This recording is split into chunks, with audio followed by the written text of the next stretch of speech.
Welcome to Mr. Nightbleed. Tonight we enter the frozen silence of Alaska, where nights stretch on forever, the cold cuts deeper than bone, and the wilderness hides things you were never meant to see. These are 6 disturbing true Alaskan horror stories. Shadows that move without bodies, voices that whisper names they shouldn't know, and footsteps in the snow when no one is there. This is a brand new channel, and this month my goal is 2,000 subscribers. Almost 90% of people who watch never subscribe. They just vanish into the cold. Don't be one of them. Before we begin, tell me in the comments, where are you watching from and what time is it for you right now? Because in Alaska's darkness, once you leave, you might not come back. Kill the lights. Mute the world. Let's begin.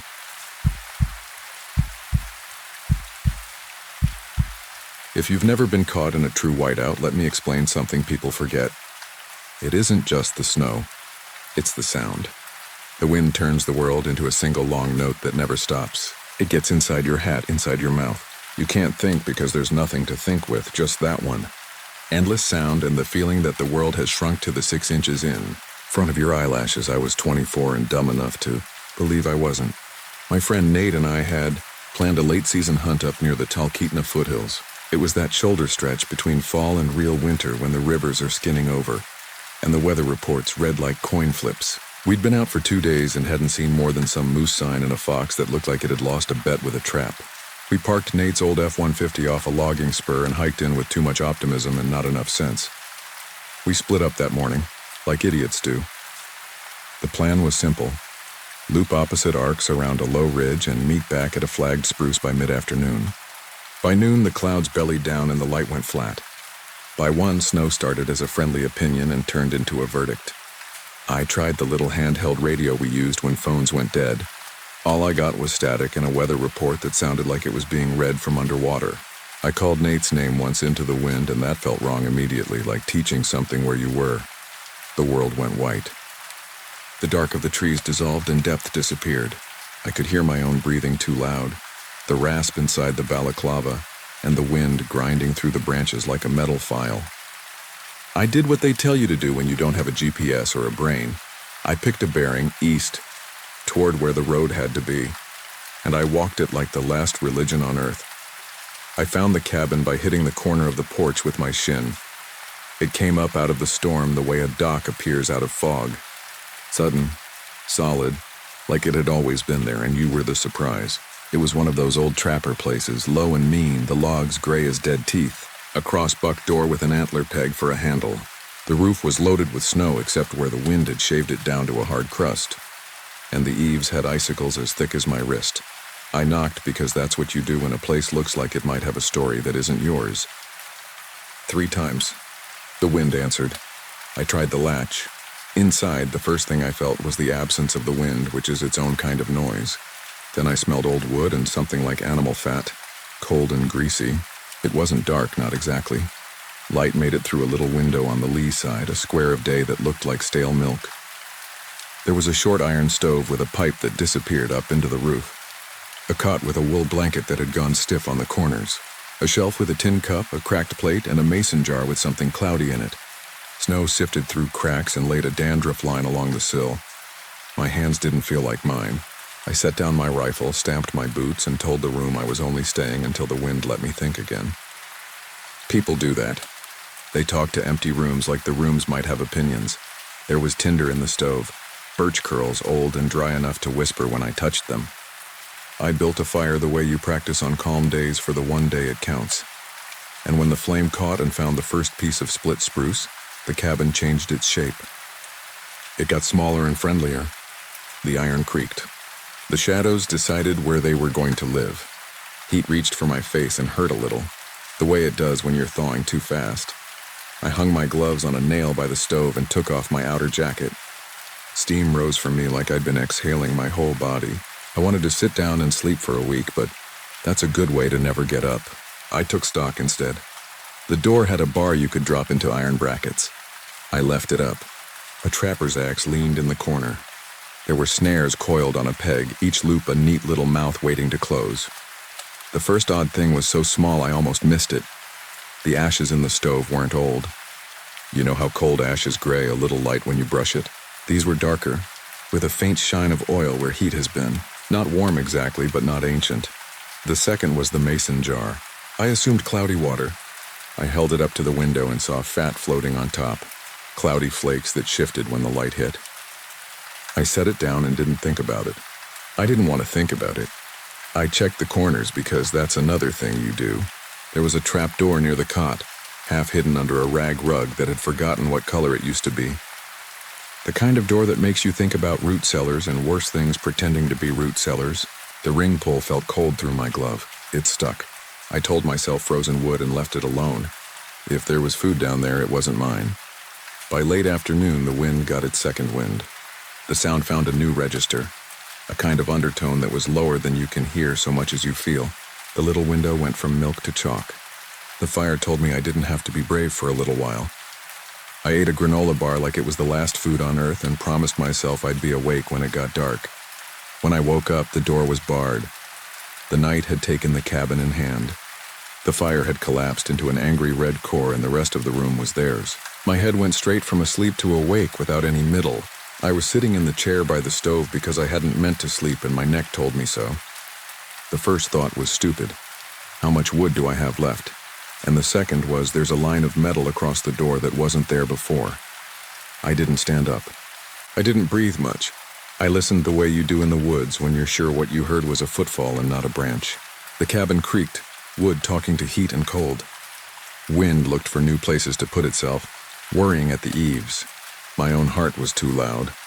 I got up like you get up when you're in a theater and you have to pass too many knees. I went to the door. The iron had been lifted onto the brackets and dropped. I had to touch it to believe it. It was cold enough to burn. I lifted it and set it aside. That was it. No fanfare. Nobody clapped. I told myself I must have done it before sleeping, not remembering. I said the words out loud. People will say anything if they say it out loud enough.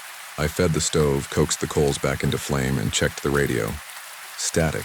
The kind that is all the stations at once and none of them. I said Nate's name and something that might have been my name came back, stretched thin by distance or my own fear. I held out until midnight by reading the little notches someone had carved into the table. Not letters, tally marks. Groups of 5 four-sets, a slash separating them, then more.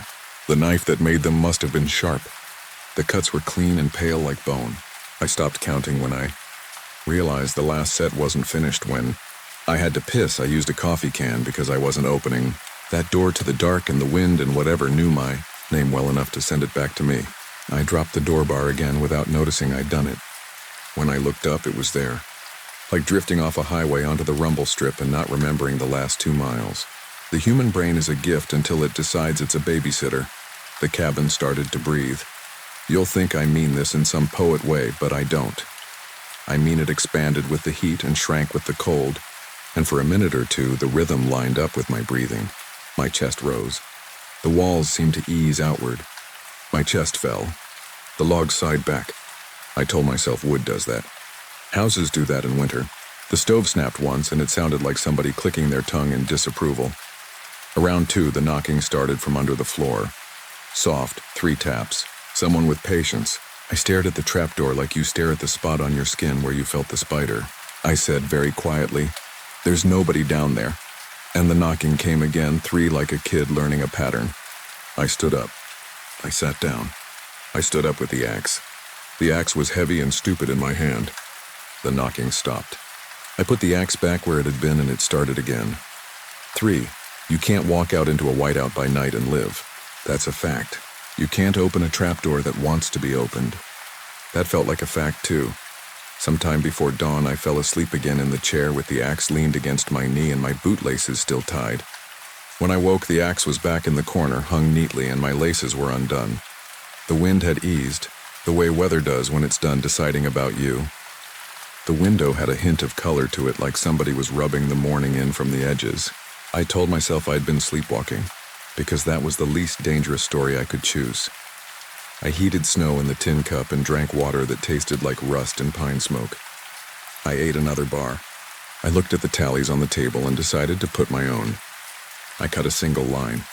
Call it superstition. Call it wanting proof that I was still in charge of something that made marks. That's when I noticed footprints that weren't mine. Not outside, inside, on the far side of the room, by the cot. Just impressions in the snow that had dusted in under the door during the night and hadn't been melted by the stove's reach. Boot prints, small. Maybe a woman's, maybe a teenager's, the tread shallow from where. They came from the corner where the cot shadow pooled deepest, went to the trapdoor and stopped. Not over it, not away from it. They just stopped like you stop at a line you don't cross. I said, okay, to nobody, which is another thing people do when they have no idea what else to do. My phone had a sliver of battery if I took the case off and warmed it near the stovetop without melting it. I got 1 bar of nothing. I typed a text to Nate anyway because sometimes the world gets generous at random. Cabin, storm, okay for now. If you don't hear by afternoon, get help. Follow orange flag on low ridge. It sat there with a little blue wheel that spun and didn't care about my life at all. I decided to check outside because daylight can make brave men out of cowards, and because I needed to pee in something that wasn't a coffee can. I opened the door.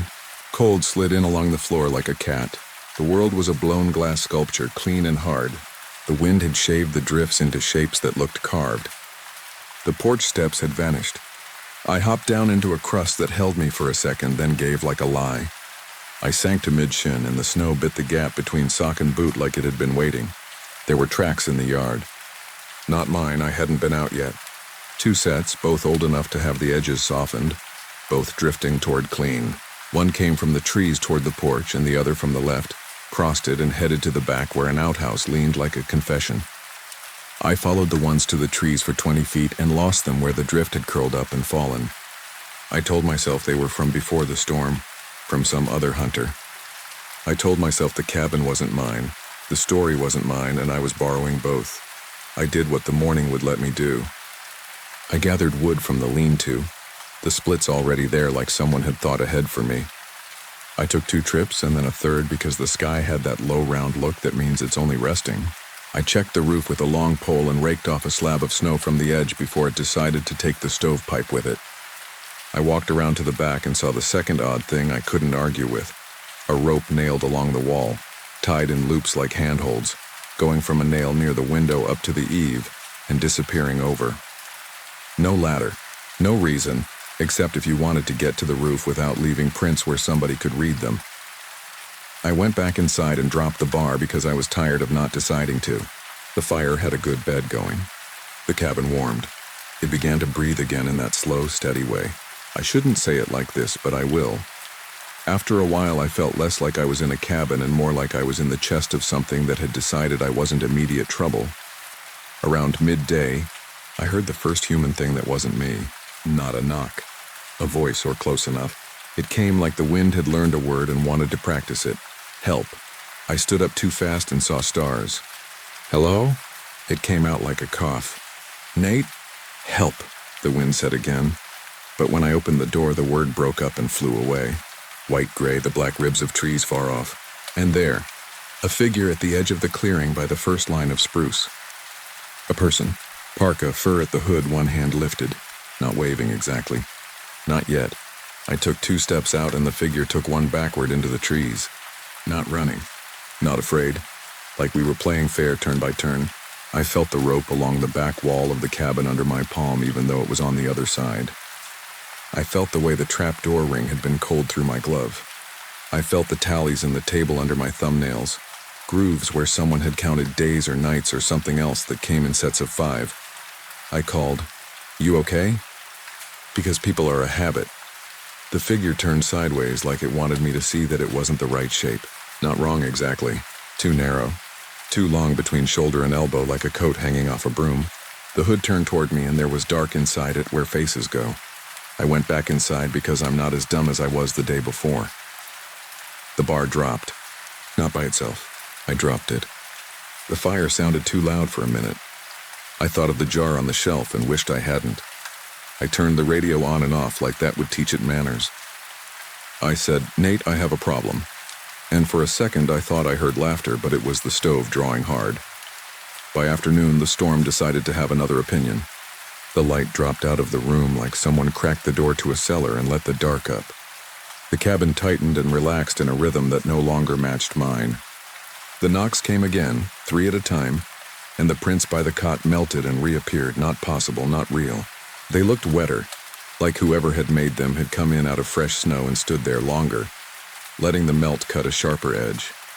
I pulled the rug off the trapdoor and stood over it the way I box shoelaces with my toe sometimes. I told the floor, okay, and I pulled the ring. It lifted easy this time, no stubbornness. Cold came up, not like outside, the kind of cold that is still. My breath drifted down and didn't drift back up. There were steps, rough cut, and the dark was a whole thing you could touch. I held the axe and a little LED light that I clicked on with my teeth. The beam cut a cone out of the dust that didn't move. The cellar was about what you think. Dirt floor, shelves along 2 walls with empty jars and a few with something preserved in a color I didn't need to name. There were hanging hooks from the joists where you might hang meat if you weren't too squeamish. On one of the shelves sat a framed photo, glass long gone, the paper yellowing at the edges. The photo showed the cabin from outside, before the porch sagged, before the roof lost its straight. A man and a girl stood in front, both looking like they'd learned to squint early. He had a beard that could have had its own zip code and a hand on her shoulder that looked like it could close on a wolf. She was maybe 14, long braids. Expression like a dare. The girl's boots caught me, the tread shallow, worn down. The same tread, I told myself, or close enough for a storm-tired mind to match things that didn't ask to be matched. I took the photo because that's what you do when you need a reason later to say you weren't making it up. Something moved behind the shelf. Not fast, not big, just the space where something could be making a decision. I stepped back and the light found a string. It ran from one of the hooks across the joist to the far corner and down. A bell hung there, small and plain. No clapper. A piece of dried sinew tied to a nail near the floor had been cut recently, the end clean. A rig for hearing mice or men, for counting them, for tally marks. I went up the steps without running because running in a place like that is a kind of surrender, and I wasn't ready to surrender to anything but my own stupidity just yet. I set the photo on the table by my fresh-cut line. I closed the trapdoor and set the rug back like that would matter to the dark that lived under it. It gets late early in a storm. The last light pulled itself out of the window and the cabin's corners fattened. The breathing found a new cadence. Outside, the figure, or another one, or the same, stood just within the shape of the nearest spruce. I knew because every now and then the wind shifted and the snow stopped moving in front of that one dark vertical shape. I could feel it more than see it, the way you feel someone standing behind you in a line even if they're good at not touching you. I sat in the chair with the axe crosswise on my lap and the radio on. "Help," the wind said once, or the radio did. "Help," the trapdoor said in 3 small knocks, patient like math. The bar was down. The stove breathed. The cabin breathed. I didn't. At some point the door rattled. Not a storm. Not wood swelling. The iron bar bounced slightly in its brackets like something was trying to remember how doors work. The knocking from below answered with 3. The door rattled again and then went still, the way people do when they decide to use another key. The key was the chimney. There's a sound a stove makes when a downdraft shoves its smoke back where it came from. It coughs. The fire fluttered low and a soft drift of soot slid down like ash rainfall. With it came a narrower sound like something rubbing along iron. I looked at the pipe collar where it passed through the roof and saw snow dust coming down, not evenly. Not like wind, but in bursts. I heard a soft thump above me and then the gentle, careful creak of weight testing a span. There's that rope on the back wall, I thought. There's that neat row of loops going up. There's the way you set a ladder with your hands if you don't want footprints where people like to read. I didn't stand directly under the pipe because fear and common sense sometimes go to the same church. I moved sideways 2 steps and the axe weighed my palm down. The pipe whispered a little, and then something thin and dark slid down inside and tapped the baffle like a blind finger. The fire jumped and spit once like it was surprised. The knocking from the trapdoor came once, not 3. Different now, closer. I can't say what happened next in any way that will make you think I didn't just fall asleep and have the kind of dream you tell yourself later didn't happen because otherwise your view of doors never goes back to normal. But I'll say it anyway. Something like a hand, long, thin, skin the color of old meat, reached into the stovepipe from the collar and closed slowly like it was counting the heat. It held there a second and then withdrew, and I heard a scrape back up the pipe like fingernails on iron, patient, not frustrated. Then the figure at the trees moved forward one step and stopped. The trapdoor knocked twice, quick like a punctuation that knows its grammar. I said, "No," out loud. I said it in the tone you use on a dog headed for the road. I lifted the axe a little. The air in the cabin tightened the way air does right before a fight in a bar you didn't want to be in. Then silence. Not a lack of sound. The big, long wind noise moved off a hair. The stove settled back into its own business, and whatever was standing at the trees remembered something else it had to do. An hour passed. Or a lifetime. Or 10 minutes. I fed the fire when it needed it. I did not sleep. The knocks came once more from below, and I said, "No," again, because I am not that brave, and I think bravery is sometimes just a different flavor of asking to be taken. What got me in the end wasn't fear. It was something like pity. Around 4 in the morning, a different sound came from the trapdoor. Not tapping. Weeping. Or the closest a person can come to a sound that lets you believe weeping might be happening in a place that isn't meant for it. Not loud. Young. I saw the photo on the table in the thin firelight. The girl, braids, boots worn down. I thought of my little sister back in Anchorage, who would have laughed at me for getting myself into this and would have flown out on a broom to drag me by my ear if she could have. I lifted the rug. I lifted the door. I held the axe high. The light skimmed down the steps like something trying not to wake the dark. "Hello?" I said, and the sound I heard back was not human, not animal. It was like the word hello, being spoken by someone who had practiced the shape of it alone for a long time and still couldn't find the vowels. I shut the door. I put the rug back. I put the bar across the door again because it had gotten used to being there. I waited for the dawn like a sinner in a small town waits for the church to open. At a gray hour that had to be morning, the radio found enough of a spine to cough out a voice. Not Nate, a man with too many transmissions in him. Anyone copying near mile 47 of the spur. This is Trooper Keller, report of a vehicle left overnight. Weather break. Will attempt a search. Over. I mashed the transmit like it had insulted my mother. Cabin. I'm at a cabin off mile 40-something, low ridge flagged, stormed in, one occupant, me. I almost said two and didn't know why. I'm okay, kind of okay. Static. Then copy. Sit tight. That phrase that is the same in every state every year. Sit tight like you are a jar that needs its lid checked. I did for 2 more hours. I fed the stove. I told the room I would leave it as I found it and better. I put the photo in my inner jacket pocket. I took one of the snares and coiled it and slid it into my pack, because I'm a thief when I'm afraid. I cut a second tally into the table because the first one needed company. I put the bar up. I opened the door. The figure at the trees wasn't there. Or it was, and it had learned something about shape that let it look like a tree well enough to fool me in daylight. The sky had torn open a little. The wind had decided we could be friends for a morning. A helicopter somewhere was a rumor getting closer. I turned back and looked at the cabin because I wanted to remember it right. The roofline. The porch sag, the way the stovepipe leaned a degree or two like it had been touched. There were prints in the yard now, small and shallow, walking from the porch to the line where the spruce began. They went 3 steps and then stopped. Same as before, like the distance between the cabin and the woods was a kind of border. I looked down at my own prints next to them and thought about how we all find the places we won't cross in the strangest ways. The trooper and a guy from Sayar named Mikey sat down in a field a quarter mile away because the clearing around the cabin was more a suggestion than a place to land. They came in on snowshoes, red helmets, asking my name, my condition, if anyone else was with me. I said no because that was the safest way to talk. Trooper Keller looked at the cabin like men look at boxes with unknown contents and said he'd send someone later to check property records because he liked knowing who owned the places that tried to own people. We got to the chopper and headset talk made all of us sound like we were underwater.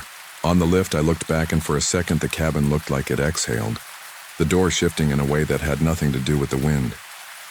Mikey thumped my shoulder like we'd both lucked out, and I agreed because sometimes you have to choose the truth that lets you sleep. 2 days later, when Anchorage had weather and power at the same time, I got a text from Nate that had been traveling across whatever passes for a network in hell. You good? Got pinned by storm. Stayed with truck. Troopers found me. I said I was fine, and we both lied by leaving out the rest. Trooper Keller called me a week after that. his voice normal without the headset compression. "We hiked in once the road was passable," he said. "Cabin's as old as sin, no current claim. Lots of signs someone's used it over the years. Strays, hunters, whoever. Took a look in the cellar. Nothing down there but jars and dust and a broken bell. Funny thing, though."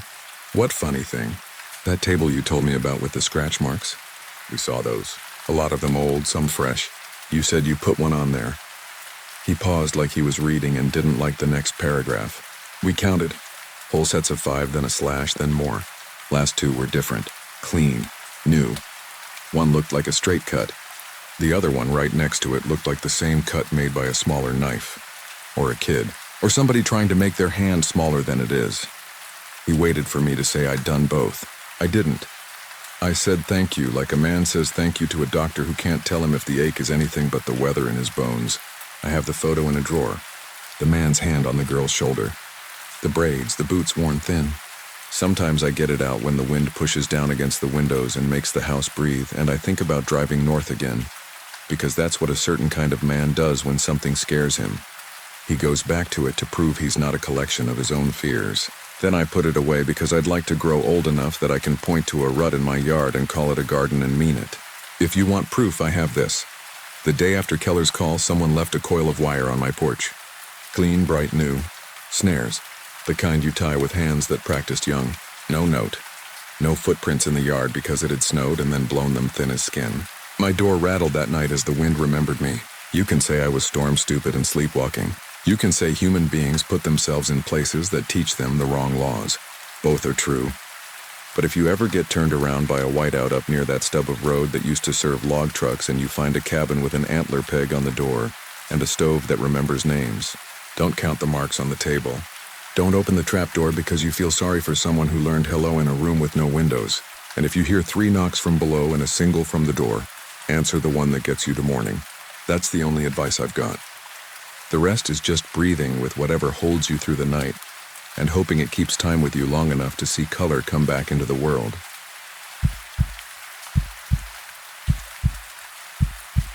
I don't care if you think it sounds superstitious. I've been running roads since I was 21, and there are a few rules I don't break. I don't nap with the windows cracked in grizzly country. I don't let my diesel idle next to snow machines without tying down the covers. And I don't talk about the lights unless someone asks first. You're asking. So here it is. I run seasonal contracts up north when the roads go hard and the bush towns want fuel, lumber, and groceries. The year this happened, I'd been pulled onto a job hauling mixed freight to a village on the Yukon. They cut a winter road straight across the river, plow it after each storm. The ice pack's thick enough to hold a rig if you mind the speed and the spacing. If you know, you know. Keep it steady under 25, no harsh braking, no sudden turns that punch the ice. Never stop in the middle. Kill the Jake on approach to the river and ride the grade clean. It had been 40 below for a week. The sort of cold that makes your breath squeal in your nose and your eyelashes go white after one glance into the wind. We staged in a gravel lot outside a caved-in fish plant. Me, a guy named Cal in a blue Kenworth with a chipped hood, and Denise, who could blindside Doc faster than any driver I've worked with. Our dispatcher back in Fairbanks was Mac, full-time chain smoker, part-time drill sergeant. He'd send the run order over text and bark on the radio like we were on a Navy ship instead of sheet ice. The first 2 runs were clean. Daytime, pale sun, no wind. The river was a white runway with willow branches marking the edges like rib bones. You drive by the willows and you feel like a needle threading a big, cold scar. We kept our spacing, 3 minutes between trucks, because momentum is everything. If you go too fast, you throw a pressure wave through the ice that can outpace you and buckle. We crossed without even a ping, refueled the clinic generator, brought grain for the feed store, racked our chains neatly, and got coffee from a woman who ran a cafe out of her living room. You learn names up there because it's polite and because it matters. Hers was Mary. She gave us styrofoam cups so hot they burned our gloves. And she pushed an extra muffin on me for the road back. At the table under the window, an old man with a beard like frost rime stared past us like he was waiting for a storm. He looked at our jackets, our hats, our boots, checked off the parts of us that proved we belonged or didn't. When he decided we were just drivers, he nodded. "Watch for foxes," he said. "They'll pace you. Don't chase their tricks."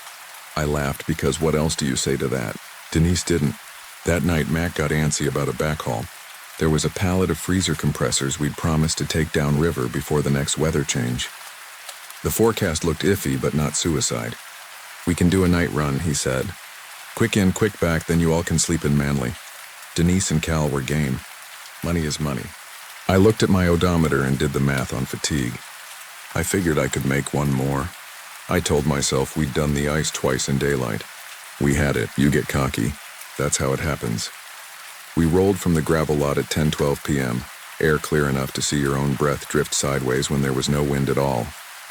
The sky was a hard, dark dome, and the aurora hung like green smoke, slow and quiet. Channel 19 was dead except for us and the occasional lonely pickup.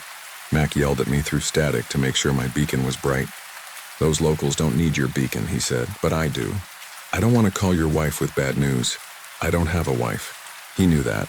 We lined up, Denise first, then Cal, then me, because I was hauling the lightest and figured more bite on the ice if things got dicey. The access cut to the river is a steep little chute. You ease down and the trees open like a curtain and the world becomes a flat white stage. No sound but your tires whispering sugar under the weight. The willow markers were dulled out by a low ground fog that hugged the snow. I could see the taillights of Cal a few minutes ahead, 2 red pinpricks skating forward and dissolving in the distance. "Slow as smooth," Denise said on the radio. "Smooth as alive." "Copy," I said. The first mile was butter. I breathed with the steering wheel, hands at 9 and 3. No Jake, no sudden feathering. The Yukon under me creaked once, quick and ugly, and then went quiet. If you've never driven a frozen river, you don't know that sound.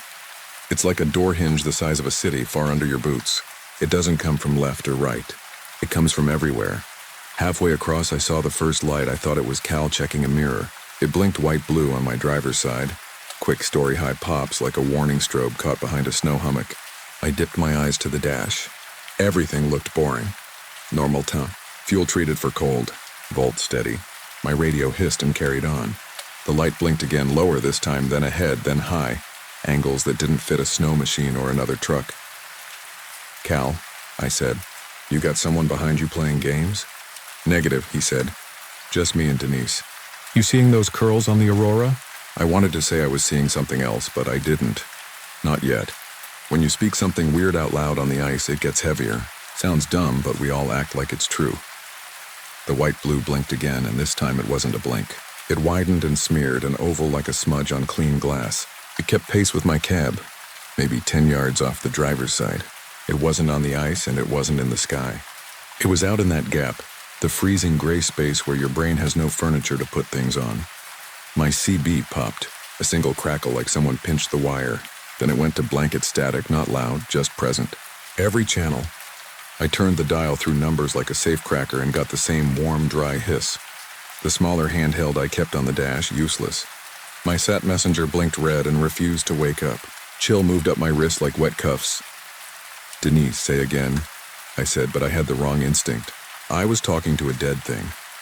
It's hard to explain the next part without sounding like I'm dressing it up. It wasn't dramatic at first. It was the feeling of a hospital waiting room after midnight. It was every light in the world being 2% dimmer for no reason.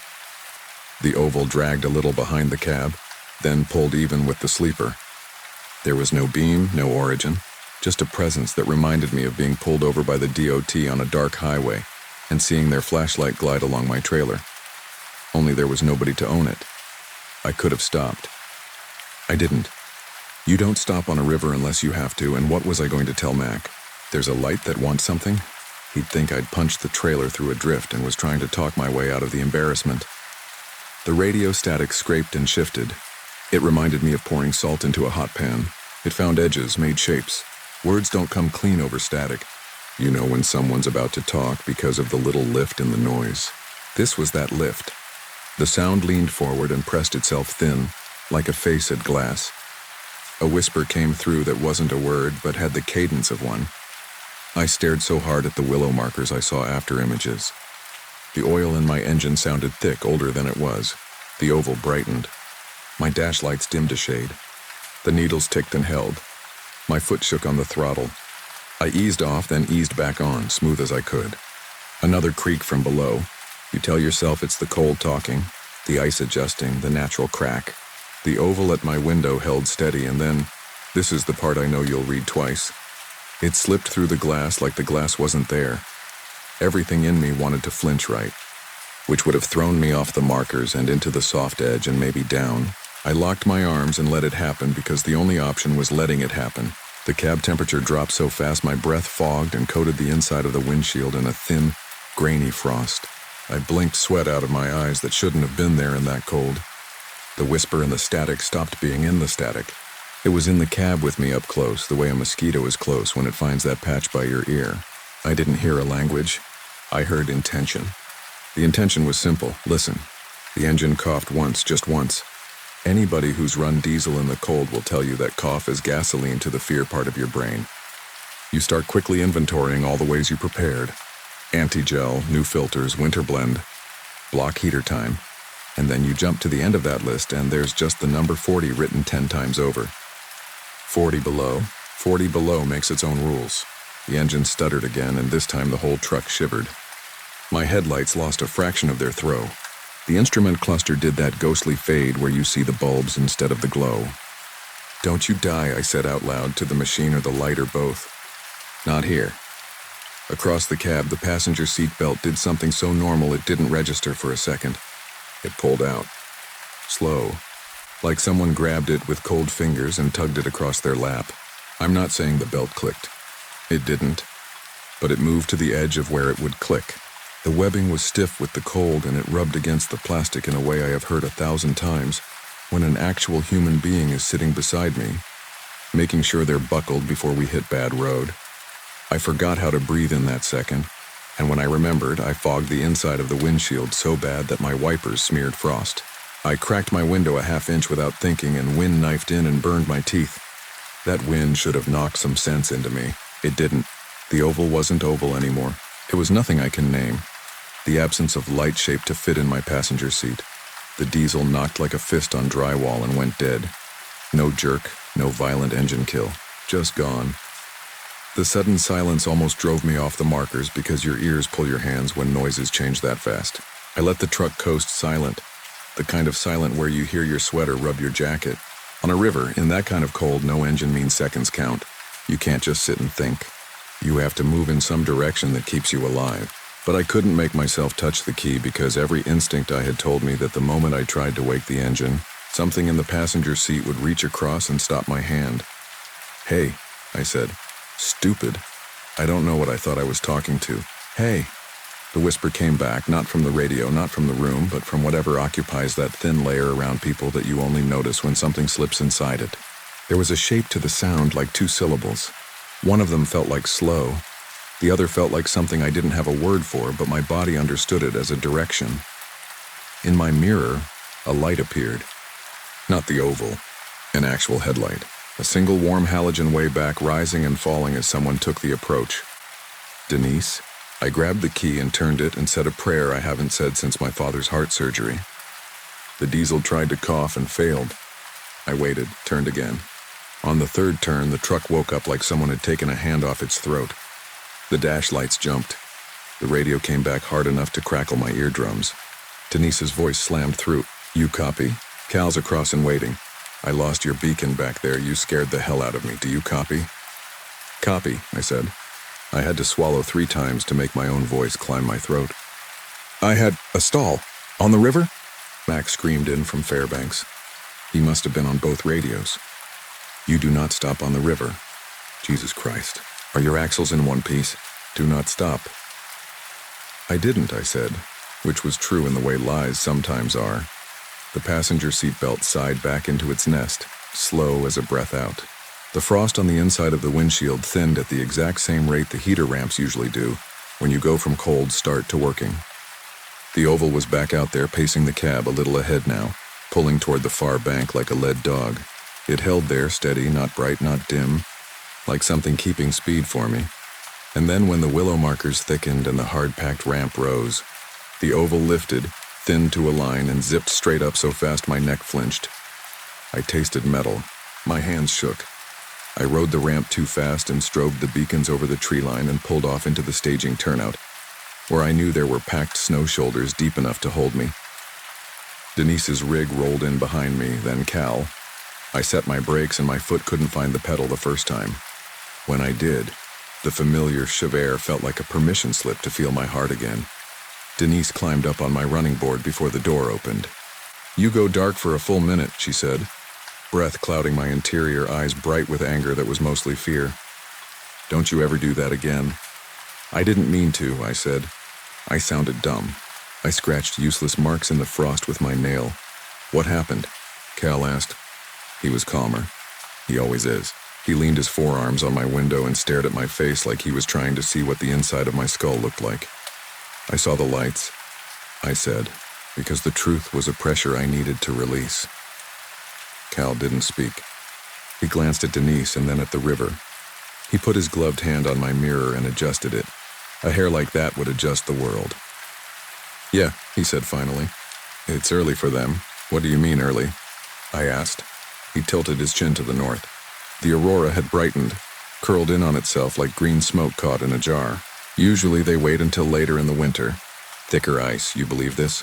Denise asked him, half mocking, half bargaining with herself. "Don't start with that bar talk." "I believe that my radio died at the same time his did," Cal said. "And mine came back when his did. And I believe none of us stopped, and yet I watched his beacon go out and come on with no bump, like I was watching my porch light from my kitchen." Mac broke back in, too loud. "I can hear all your little ghost club chat," he said. "Save it for the cafe. Get the freight and get off the river." We did as we were told. The backhaul was a pallet and a half, nothing backbreaking. The folks at the village were grateful enough to overpay and feed us soup. I caught Mary watching me with the careful look you give somebody you're not sure is going to stay upright. The old man with the frost beard made a show of not listening and then said, "You went at night." "We did," I said. He poked at his muffin. "Night belongs to it. Don't worry. It liked you. How do you know?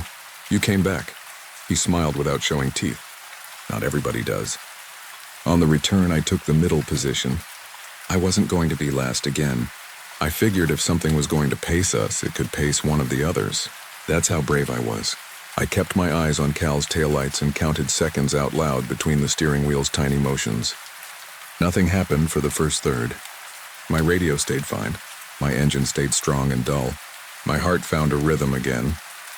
Then we hit the long straight where we'd felt the creaks before. The ice sang deep, low as an organ. The willow markers were little black teeth in the fog. The world had that flat, dead feel again, like sound had gone out to look for a place to hide. I waited for the oval. It didn't show.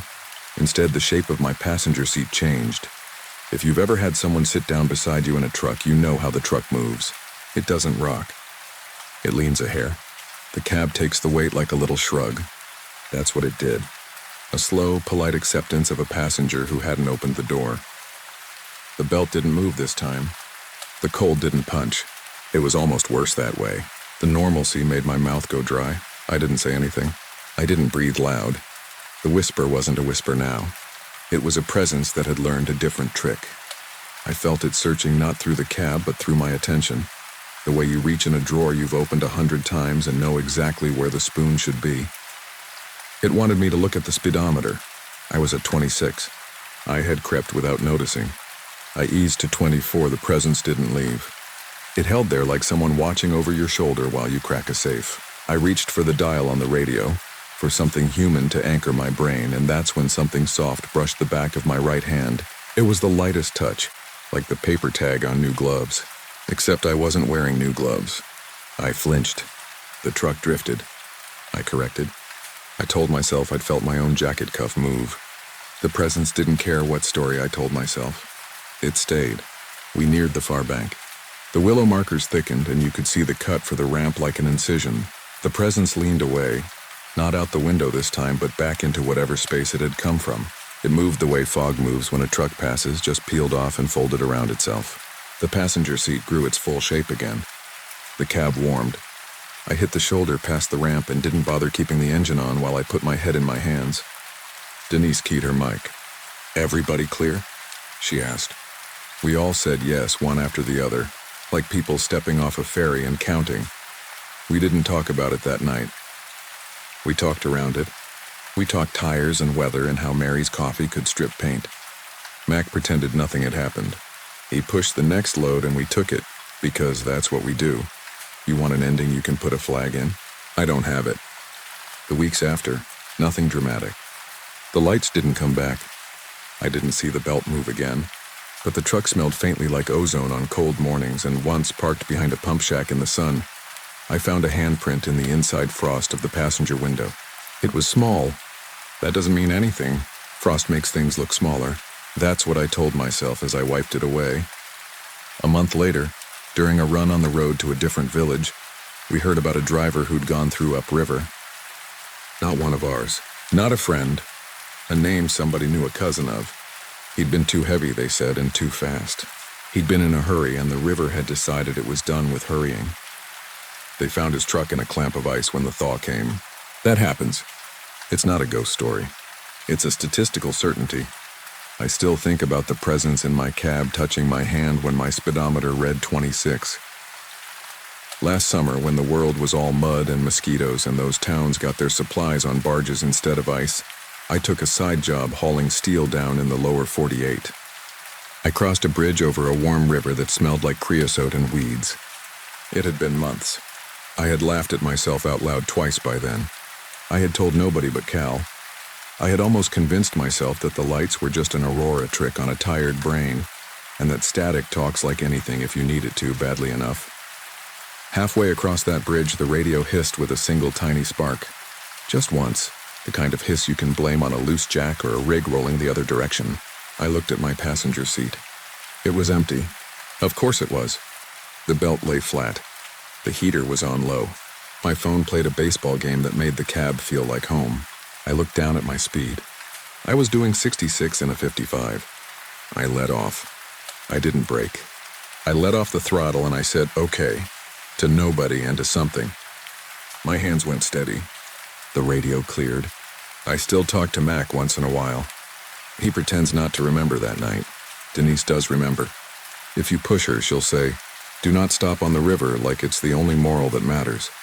Cal will smoke in the doorway and grin like you're trying to start a fight you'll regret, and then he'll quietly tell you to keep it under 25 on the ice no matter what your trailer weighs. If you press him on the lights, he'll tell you the same thing I'm telling you. They're not there for you, and they're not there for you. They're just there. And sometimes they let you go. Here's what I think, and I can't prove a word. I think there's weight up there that isn't measured by a scale. I think the river is not just ice and water and current. I think it remembers, and I think it wants to keep its cautions moving along.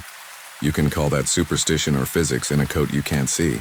All I know is when the night falls that clean and the dome turns hard and the aurora curls in a tight little snake above you, something walks beside your cab.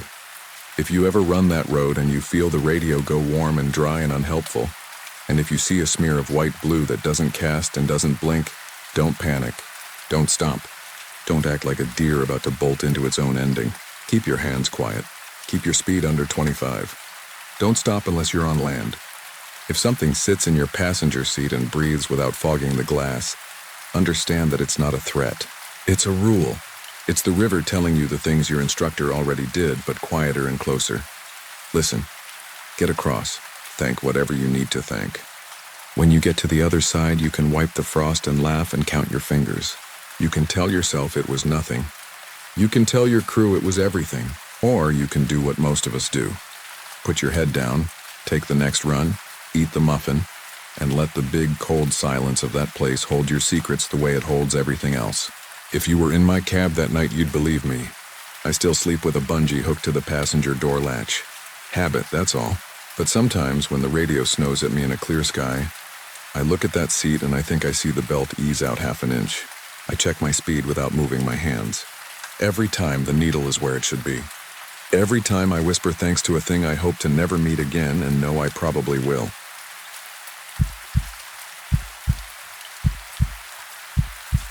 I didn't tell anyone for months.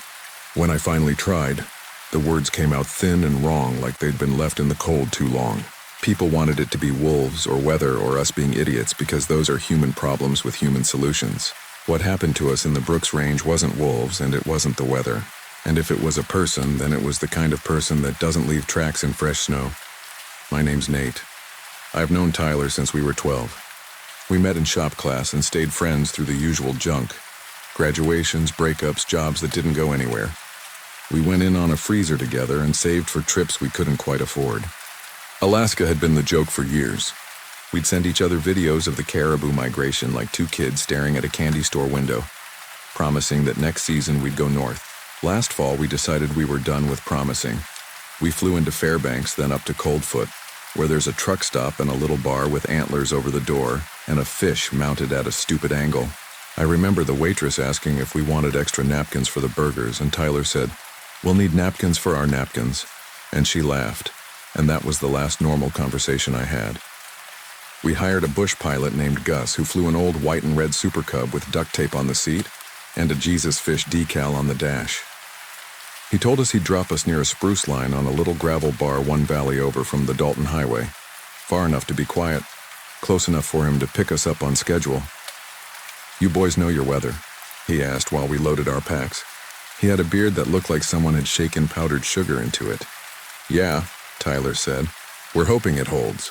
Gus squinted at a gray smear of cloud over the mountains. "Hoping ain't a plan," he said. "Firewood is a plan. A shovel is a plan. The inReach is a plan. Use the check-in every evening.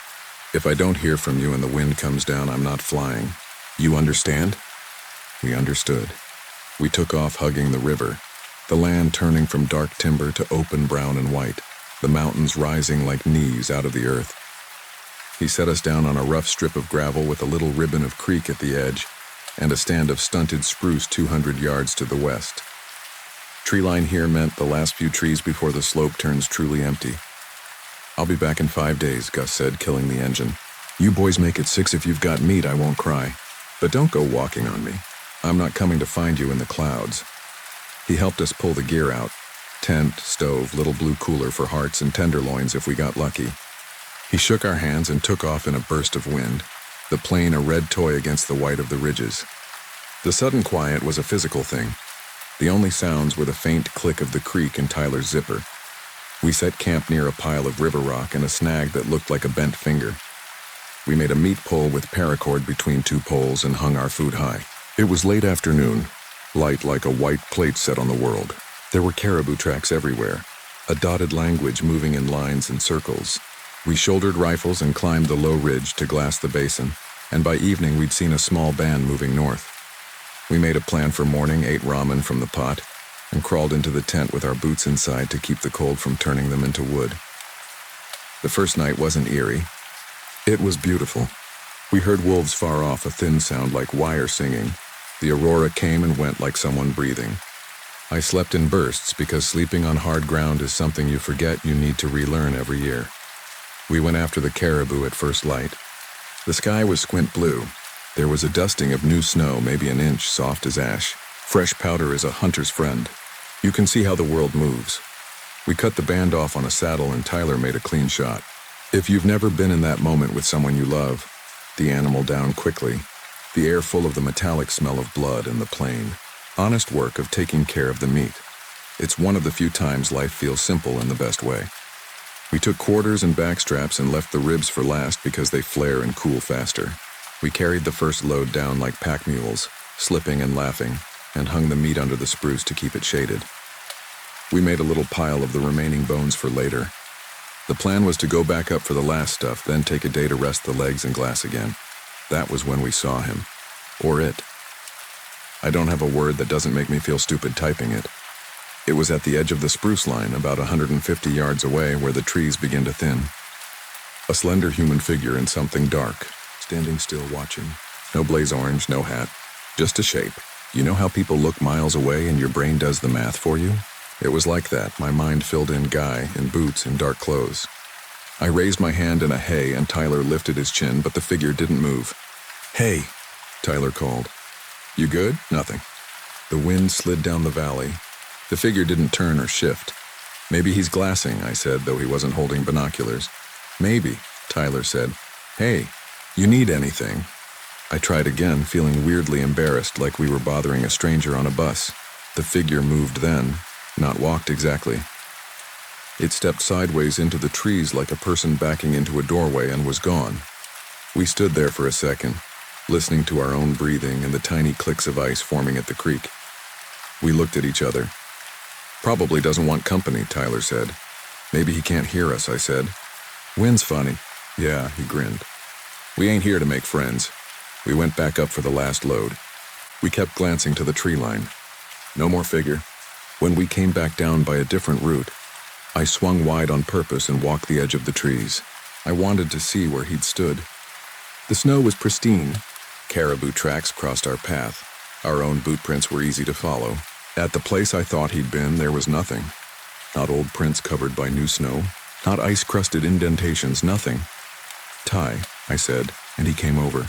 He frowned down at the ground, then up at the trees. "Weird," he said finally. "Could have been a shadow. Or he was 20 yards deeper than we thought." "Yeah. Or he was on some hard patch and the snow just didn't take the print," he said. And it sounded reasonable out of his mouth. He kicked at the earth and a little melon slice of crust lifted and broke. We told ourselves it was nothing. We hung the rest of the meat and made tea. The wind picked up, dragging long scarves of cloud down off the ridges. By dark it had started to snow, the kind of snow that comes down diagonally and stacks strangely on spruce needles. We zipped the tent and listened to it rasp. Sometime in the night I woke up to whistling. Not an animal. A thin human whistle. A two-note thing like a kid calling a dog, tee-doo, tee-doo, except there was no pattern. It came and went, close, then far, then close again, as if someone were pacing the edge of camp. Tyler stirred and whispered, "You hear that?" Yeah, we lay very still. The whistling stopped. The wind pressed one side of the tent and released it. I thought about the man-shaped dark at the trees and told myself it was the wind playing on something. A fissure in the ice, a spruce limb making a flute out of itself. I slept again in little slices. Morning was white. Our nylon shell had a thin frozen crust we shook off. I stepped out and took in a breath that hurt. The meat pole had a rime of frost on the cord. Someone had twisted the tag ends into a neat little braid. "Did you do this?" I asked. Tyler was tying his boots. "Do what?" I held the braided ends. "This." He stared for a second, then shrugged and smiled too big. "Guess I did." "I don't know, man. We were goofing with the rope yesterday." "You sure?" "Yeah, probably. Who else is going to do it?" He looked past me into the trees, then back. "We should move the meat. Hang it a little farther out. Units this close to tree line." He trailed off. He didn't have to say the rest. Bears, wolves, people. We moved it 30 yards and made a louder camp that day than we needed to. We clanged the pot and talked too much and let the stove burn in the afternoon. We checked in on the inReach and got back a little green check mark. The wind came and went. No whistling. By sunset the sky went bone clear and the cold went from annoying to disciplined. We sat in our parkas and watched the aurora organize itself into green curtains and ripple like it had a breath of its own. For a while we forgot to be spooked and were just two idiots with numb fingers saying wow over and over. The third morning we decided to still hunt the fingers of spruce farther up. There was sign and the sunlight looked like a promise. Half an hour into the trees we found a single bootlace. It was dark blue, not either of ours. It lay coiled on the snow like a snake, perfectly placed, not dropped, not dragged. Tyler put his heel on it and leaned down to pick it up. "Don't," I said. "I don't know why." It sounded dumb. He laughed. "What, you think it's cursed?" "I think somebody dropped it on purpose." "We can leave it," he said, but he tucked it into his pocket anyway, like he didn't want to waste it. We hunted a few hours and saw nothing but a raven that moved with us, ripping the quiet with its voice. Around midday, a cough came from the tree line. Not a person's cough. Not quite. Something trying the shape of a sound. I froze, my finger invisible on cold metal. Tyler turned slowly. He mouthed, "Did you hear?" "Yeah," I mouthed back. We went back to camp in the afternoon to find the meat pole empty. The rope hung in loose loops. The ground beneath it was clean. No scattered snow, no drag marks, no prints. We followed the rope with our eyes to the trees and saw nothing but white and green. The meat didn't just vanish. It had to go somewhere. A bear would have left gouges and a smell even in that cold. Wolves would have left a map in the snow. We spread out and made circles. The only tracks we found were our own. "Someone took it," Tyler said, and for the first time his voice had no bravado. "Someone carried 100 pounds of bagged quarters and left a magic carpet behind?" I said, trying to keep it light and failing. He dug in his pocket and took out the bootlace and stared at it like it could answer. He tied it around his wrist without speaking. We didn't have the luxury of a full panic. Meat gone meant extra days weren't happening unless we wanted to chew leather. We had food, but not tons. We decided to move camp out onto the gravel bar, away from the trees. We hauled the tent and the stove and every piece of gear. In the late light, the spruce edge looked like teeth. I was coiling a guy line when Tyler said quietly, "He's back." I looked up and there it was again.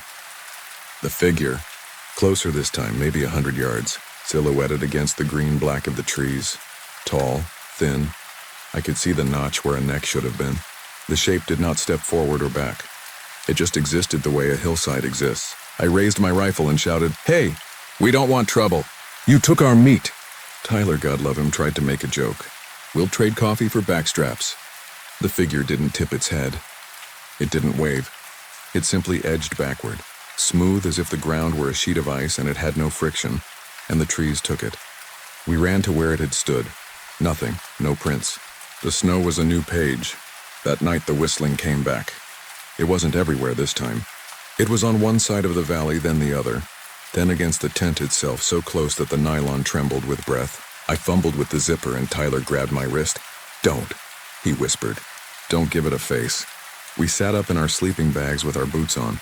The whistle stopped and a voice said, "Nate," low and careful, like a new reader sounding it out. Then with slightly more confidence, "Nay yet, Ty." It wasn't quite us. The pitches were wrong, the spacing wrong, an alien reading as a human. "Leave," Tyler said, his voice shaking. "We don't want trouble." Silence. The long, hollow kind. Then a tap on the tent pole, deliberate. Tap, tap. Tyler chambered around without asking. The metallic snick was loud in the world. The tapping stopped. We didn't sleep. By dawn, the cold had painted the inside of the tent white with our breath. On the fourth day, we agreed to break the rule and move closer to the river, even if it made pickup harder. The open felt safer. We tried to keep the banter. We failed. Tyler retied the bootlace, then checked and rechecked the knot like it mattered. Around noon, while we were shifting camp again because fear makes you do dumb work twice, we heard something like a man laughing a long way off. It came from the spruce in the rhythm of a laugh. Ha, ha, ha. But there was no joy in it, no air. It sounded like someone imitating a laugh with no lungs. "I'm done," Tyler said. He's never said that. "Let's call Gus, early pickup." "We don't have clouds," I said, thinking that would make me feel in charge of something. "He'll come tomorrow morning." We hit the SOS emergency, but not emergency, the need extraction, not bleeding to death pre-written message. A few minutes later, the inReach vibrated. "Affirm," the tiny screen said, and then, "Weather moving in, early morning best window. Beyond strip ready." Okay, we thought. We had our finish line. The wind rose in the afternoon in little fists. We went for water at the creek with our rifles slung, and I felt watched the way you feel weight on your back in a dream. When we came up the bank, we saw our own tent 30 yards ahead, and my stomach did an inside-out thing. The tent door was open. We hadn't left it that way. Inside, the sleeping bags were neatly rolled. My knife lay on my bag, blade open, pointed north, as if somebody had set it down after making sure it was sharp. Tyler's spare gloves were tucked into his boots, thumbs poking out like little hands. "Okay," he said, "not okay." He laughed, and it broke in the middle. "Okay." We dragged the tent into the open and staked it to the gravel so hard my palms stung. Tyler said he was going to take a leak and stepped away behind the little shelf of willows, and I called after him to keep his rifle on his shoulder. "Yeah," he said. I heard him whistling once, our old two-note "Hey, where you at" whistle from tracking deer in Appalachia years ago. T-do. For a second it was so normal it stung. Then the whistle came back from two places at once. Tyler somewhere near the willows, and the same notes from the spruce lower, not quite the same. Teek-do, teek-do. The one from the trees kept going after Tyler stopped like a record skipping. "Ty," I shouted, and stepped to where I could see him. He was standing there in the shallow cut, turned toward the spruce line. He lifted his rifle without shouldering it and said, "Hey, stop screwing around." "Back up," I whispered. I didn't know if I was warning him or begging him. The laughing, not laughing sound came again, louder. Tyler fired a warning shot, a clean pop of sound that cracked the cold. The smell of powder rolled over me. The trees ate the echo. We waited for running or a shout or anything human to happen. Nothing did. Tyler lowered the rifle halfway like a man who's suddenly embarrassed. Then, as he took 2 steps forward, his boot hit a patch of ice and he slipped in a controlled little lurch. He threw his hand out. The bootlace around his wrist snapped and fluttered to the ground. He didn't go down. He laughed at himself once, real laugh this time, and looked back at me, grinning, cheeks pink, eyes tired. I grinned back, relief sharp and stupid. A shape moved at the tree line to his left, smooth and vertical, and my grin died midair. "Ty," I said, and my voice cracked. He turned his head. For a second, his profile was clear and ordinary and mine to keep forever. Then he wasn't there. Not the horror movie way. Not ripped away, not sucked under. He took a step toward the trees like he'd seen something he recognized: mom, dog, dollar bill. And that step didn't happen on snow the way steps do. It was like someone paused the world and cut the frame, and in the next frame he was 3 feet deeper and not making any marks. "Ty," I screamed. I ran the 6 steps to the cut bank, boots spray-kicking powder, and slid where he had slid. I got my feet under me and charged into the spruce, because that is what you do when your friend walks toward the impossible. The air under those trees tasted like a freezer that's been closed too long. I went where Tyler went. And there were no tracks. I yelled until my throat lit on fire. I aimed my rifle and didn't shoot because there was nothing to hit. The shape I'd seen was gone or was never there, and the only things in front of me were trunks and shadow and a strip of gray sky. I told myself he'd gone around a stump and I'd find him peeing and laughing about how freaked I looked. I told myself this until my voice ran out. When I went back to the gravel, the bootlace lay there like a dead worm. His rifle lay on its side with the safety off. I did the only thing the body understands. I got small, as if shrinking would make me harder to catch. I crawled into the tent and zipped it and put my back against Tyler's rolled bag, because I couldn't touch anything of his and also couldn't not touch it. I held the inReach like it was holy and sent a message to Gus. "Come now." The little typing dots didn't come. The little typing dots mean someone is with you across the air. The dots weren't there. I sat there with the rifle across my knees, and the world got dark around the edges. The whistling started again as the first stars came out. Teek-doo, teek-doo. It circled the tent, first slow, then quick, then slow again, as if someone or something were studying how long it took that sound to make me jerk. A hand dragged slickly over the outside of the tent. Slow from ground to peak. Not the way a man drags a hand, but the way a cold animal might test a thing it doesn't eat. When it reached the top, something tapped the pole twice, tap, tap. At some point I slept. You shouldn't be able to sleep in hell, but you can. I dreamed of a person with no face tying ropes into bows with frozen fingers. I woke to the sound of a plane. Gus put the Super Cub down at first light like he'd thrown it. He looked small and carved from the same white as the ridge. I ran for him and waved, and he did not shut off the engine right away, which tells you something about men who fly up there. He looked at the camp, then at me. It must have looked bad. He cut the engine, and the sudden quiet made my ears ring, and he said, "Where's to?" "He went into the trees," I said. The words sounded tiny in that big place. He went into the trees, and he didn't leave tracks. Gus stared at me like he was taking a measurement. "Get in," he said finally, and his voice was careful. "We'll radio it." The takeoff was a long prayer. Back in Coldfoot, there were troopers with their quiet calm and their questions. We flew back with them. They landed where Gus had landed. Now they put on snowshoes and made grids. They looked for overflow in the creek, for sign of a collapse, for prints. They found nothing except our own paths. One trooper who'd done too many recoveries put a hand on my shoulder and told me exposure can make you see things. I told him I'd seen the absence of things, which is different. He didn't write that down. They asked about fights. We hadn't argued about anything more serious than salt versus no salt on tenderloin. They asked about alcohol. We had none. They asked if he'd been unhappy or impulsive. He'd sent his wife a selfie the day before, pointing at the aurora like a dumb tourist, grinning so hard his forehead wrinkled. They called it an accident, because what else do you call it? They said he likely fell into a hole along the creek and got swept under.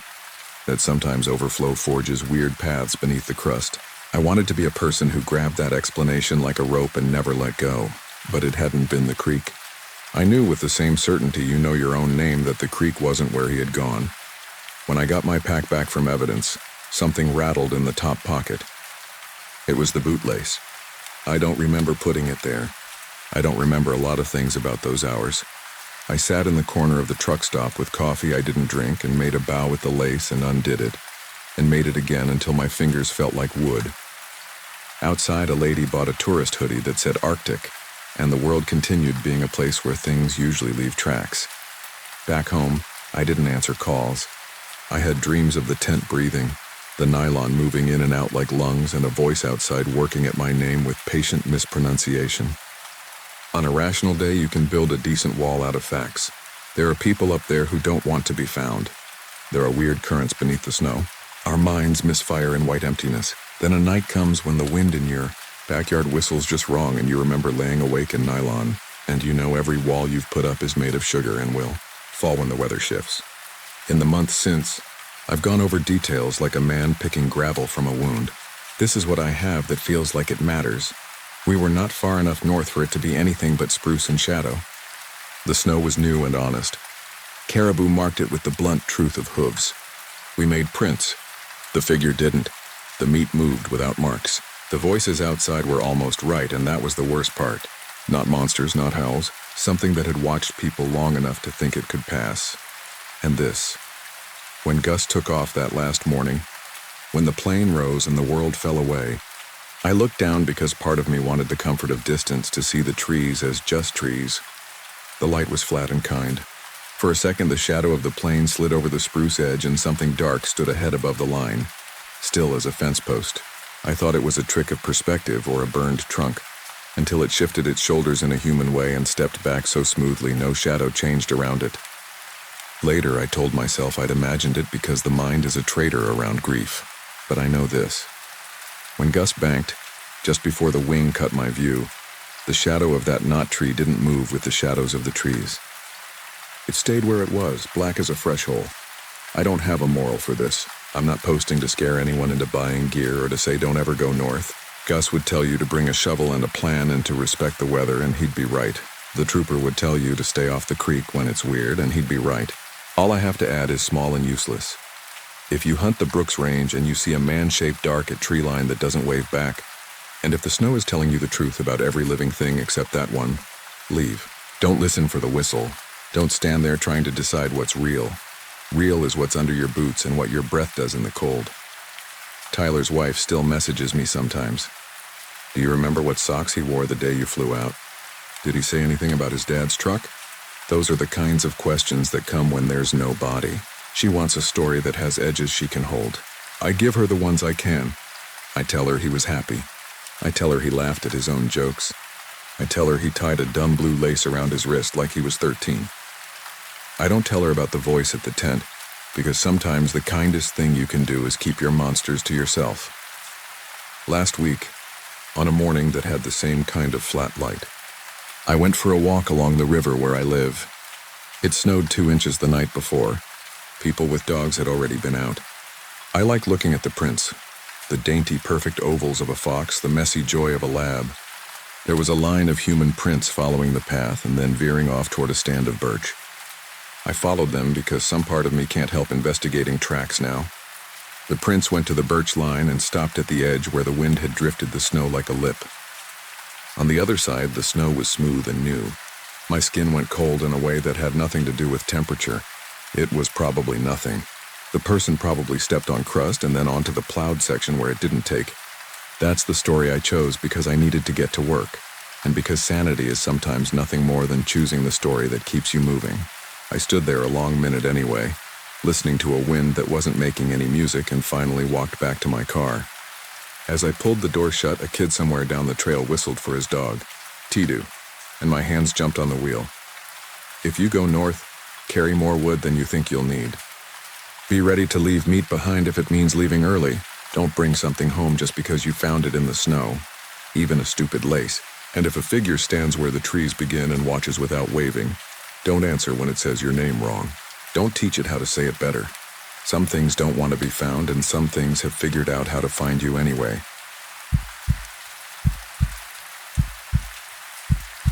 I work nights at the small hospital in Nome.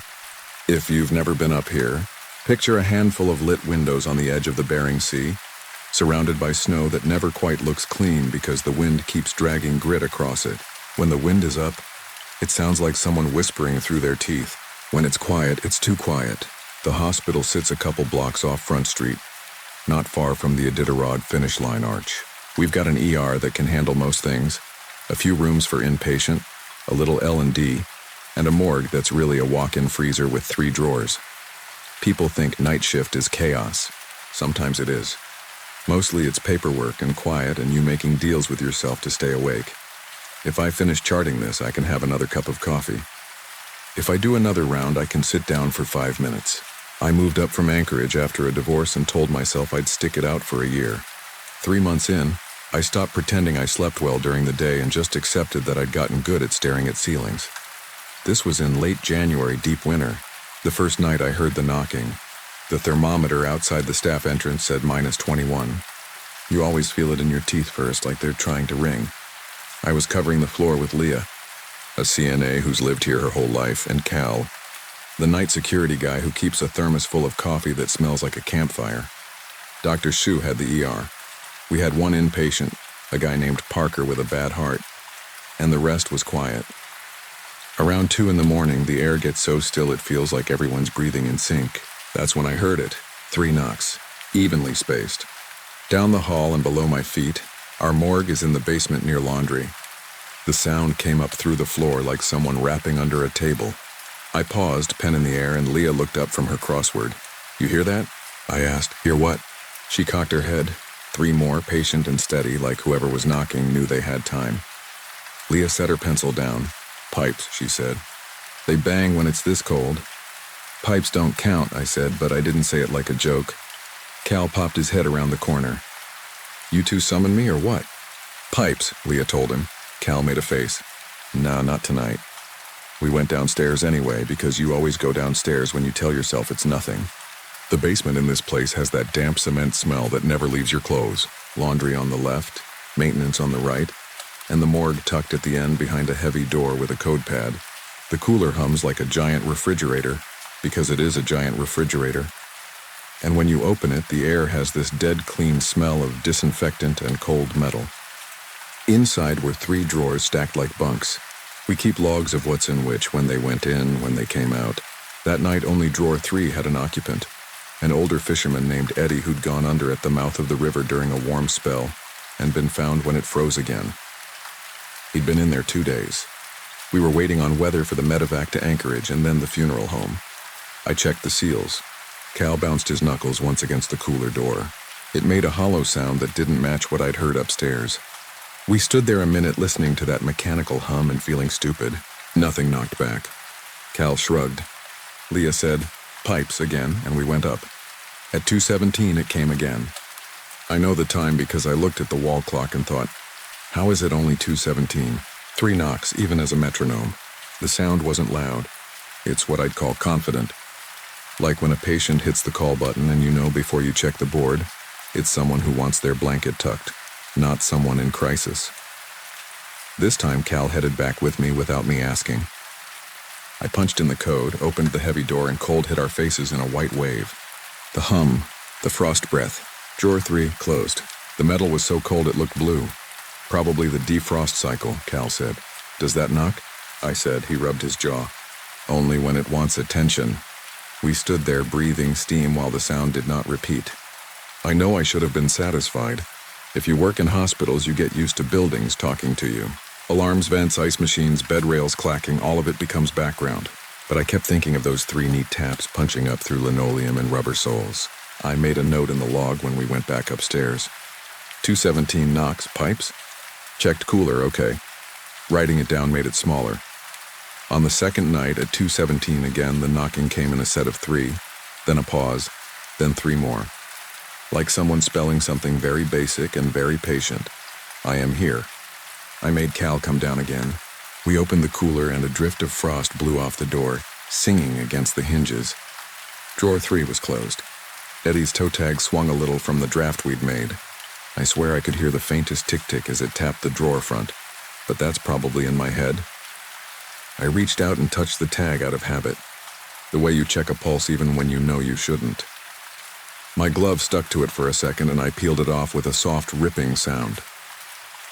That night, for the first time, I saw the marks on the inside of the cooler door, 3 long vertical streaks where the frost had melted and refrozen in thin, clear lines. They looked like what it would look like if someone ran 3 fingers down a fogged bathroom mirror. Cal saw them too. He reached out as if to lay his hand over them, stopped, and dropped his arm. "Glove marks," he said. His voice wanted me to agree. "Whose?" I said. He didn't answer. Neither of us touched the streaks. We didn't have a morgue tech. Evan, the guy who covers days, was home sleeping, but I left him a note. When I came back the next night, his reply was taped under my note. Frost drips happens. Under that, in Cal's sharp block letters, someone had written, pipes. If that had been all, I would have forgotten it. A lot of creepy things happen in hospitals, and most of them are boring. But once I noticed the pattern, I started hearing it everywhere. The elevator dinged 3 times when no one had called it. The coffee machine coughed in 3 little spurts instead of one long hiss. A bed alarm went off in an empty room. 3 savage beeps and then nothing. I tried to joke with Leah about it. She didn't smile. She said, "My grandma used to say not to answer 3 knocks after midnight. It means it's not a person you're answering." Who told her that? She told me her father told her. If you open the door, you invite it in. I guess that's a thing in a lot of places. Who do you think is knocking? I asked, smiling because I wanted her to roll her eyes. She didn't smile back. People we didn't keep. On the 4th night, Mr. Parker died. He'd been a gold prospector when he was younger, then a janitor at the school. The kind of guy who still wears his hat when someone's trying to put an oxygen mask on him. No code. His daughters held his hands and prayed out loud. His heart got messy on the monitor and then decided to be nothing. I went through the motions.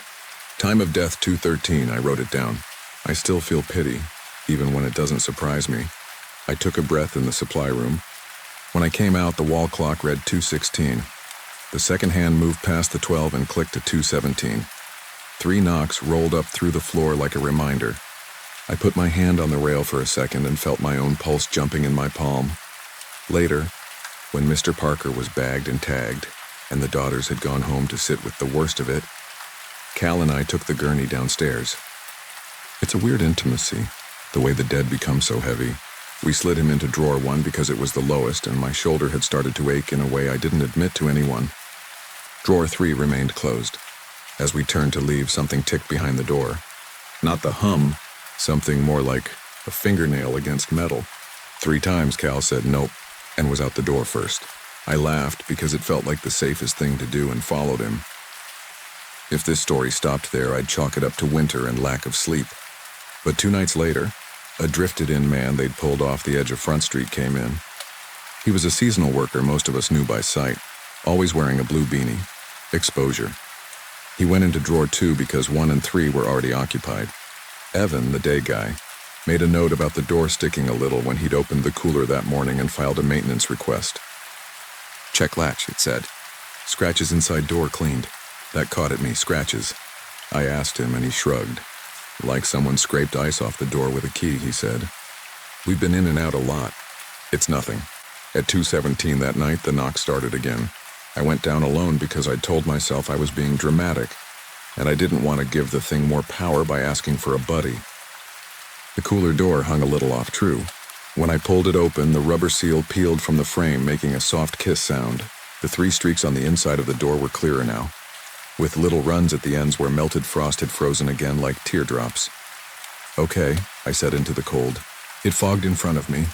You've got our attention. Nothing answered. The hum filled the room like someone holding one long breath. I put my hand on the front of drawer 3 without thinking. Cold lanced up my arm. The metal was so hard and still it felt alive in the way ice sometimes feels alive, like it's making decisions you're not part of. I'm embarrassed to write this next part. I bent and pressed my ear against the front of the drawer the way you'd lay your ear against a door if you were listening for a prisoner. Nothing. No shuffling. No plea. Just the sound of the compressor chugging like a heartbeat too slow. I pulled back. 3 knocks trembled through the door under my palm. Not in the room. Inside the drawer, I jerked my hand away and almost slipped. I remember that flailing feeling. The skid of my shoe, the little grunt I made. My breath fogged, hung, and faded. My gloves squeaked and my wrist hurt where the cold had gotten in. I don't know how long I stood there. Long enough for the steam to stop in front of my mouth and for me to tell myself 5 different reasons it was a trick. Contracting metal, air pockets, me putting my hand on it hard enough to make it ping after. 5 reasons that didn't hold. Back upstairs, Leah looked at me and said, "You saw something." "I heard it," I said. "Tell Cal," she said. "He likes being needed, so I did." He made a show of not loving it and then went down anyway. He came back 5 minutes later and didn't say anything. He sat, poured coffee, and looked at the rim of his cup as if whatever was down there might float up through the dark liquid to look back at him. When he finally spoke, he said, "They're just metal boxes," and then, after a beat, "But I'd rather not go in alone again if it's all the same." The storm hit 2 nights after that. You could feel it building all day. A heaviness in the air, the way the snow stopped squeaking and started to feel greasy under your boots. I tried to nap and got 20 minutes of blackout sleep and woke up with a start like I'd been dropped. By 9 p.m., the big front door was gusting snow inside when it opened, and the ER filled with people who'd come in early to avoid being stranded. By midnight, the road to the airport might as well have been the surface of the moon. We lost mains power at 1:46. The generator kicked in with a shudder that went through my feet and up my spine. Emergency lights came on patient red. Shu swore. Maintenance ran, grabbing their hats. The hall alarms blinked like slow, panicked eyes as everything recalibrated. The cooler, I'd learn later, didn't come back online right away. It warmed fast. The morgue starts to matter to you in these moments. The bodies are families' stories waiting to happen. You don't want to be the person who let someone thaw and make that grief worse. Shu sent me down to check temps and get ready to move if we had to. Cal went with me because the maintenance guys were trying to coax the generator into doing what generators do without burning the place down. Leah needed to stay with Parker's empty room because his daughters were coming back to sit with him one last time, before the funeral home when the weather cleared. In the basement, our breath made big white clouds. The emergency lights made everything look like we were underwater. The cooler's digital readout should have said Tudixi. It said Pulse Wandixi and ticking up. The hum was offbeat, huffy, like it was doing a job it didn't like. "Go get the transport chest," I told Cal. "We keep a small backup cooler on wheels for exactly this. It would handle 1, maybe 2 bodies if we had to move them." He jogged off. I cracked the cooler door and cold slapped me. The air inside didn't feel like it belonged in the same room with me. Drawer 1, 2, 3. 3 closed fronts in a column, each with a little rectangular label holder and a stainless bar. A film of melted frost slicked the floor. I pulled drawer 1. Heavy but workable. I slid Mr. Parker out carefully and turned him a little to check the bag seal. My radio hissed. 3 quick bursts of static, gone. "Say again?" I said nothing back but my own breath. The radio clicked 3 times and went dead.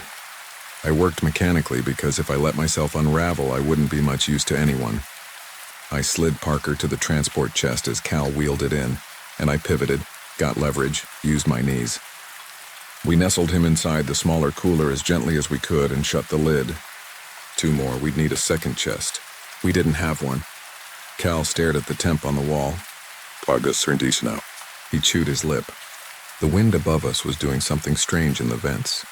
A low whooping sound that didn't sound like physics so much as a breath someone was taking on purpose. "We have to do 1 more. Minimum," I said. 2 more, he said. I put my hands on drawer 2. It stuck. When it slid, it did it all at once, a jerk that almost sent me backward. The blue beanie guy lay there bagged, frost crystals webbing the crease of the plastic. I pulled him out a little and hesitated because my shoulders shrieked, and because my radio crackled again and I wanted it to speak like a person so I could feel less alone. The radio didn't. Somewhere behind me something knocked. 3 times. It didn't come from the hallway. It didn't come from the vents. It came from behind the 3rd drawer, inside the metal. "Do not," Cal said softly. "Open that one. Help me with this," I said, because I wanted to pretend I hadn't heard it. We got the second body to the chest. I tucked his tag in carefully because dignity is the only thing you can't give back if you take it away. Then I made the mistake of turning my head toward drawer 3 and listening. I knew the stories Leah had told. Grandmas and rules you keep because you don't want to be the person who finds out they were true. But it didn't feel like fairy tales. It felt like a practical decision. Is there or is there not someone in distress? 3 knocks. Steady. Patient. I put my hand on the bar of drawer 3. It was colder than the other 2 had been, or my hand had gotten warmer, or both. I told myself I was checking the latch. I told myself I was doing my job. Underneath those, I was telling myself that if there was a 1% chance, and I ignored it, I'd never sleep again. "Don't," Cal said again. "Give me a reason not to," I said, and I didn't mean to sound angry, but it came out that way. He looked like he was going to say, "Because I'm scared," and didn't. I pulled the handle. The runners made a noise like metal screaming at itself. The drawer came out 2 inches and stopped. I pulled again. It slid out with a skittering give like it had been holding on to something. The body bag inside was zipped up to the neck, and there was a rim of dull frost around the zipper like a thin line of sugar.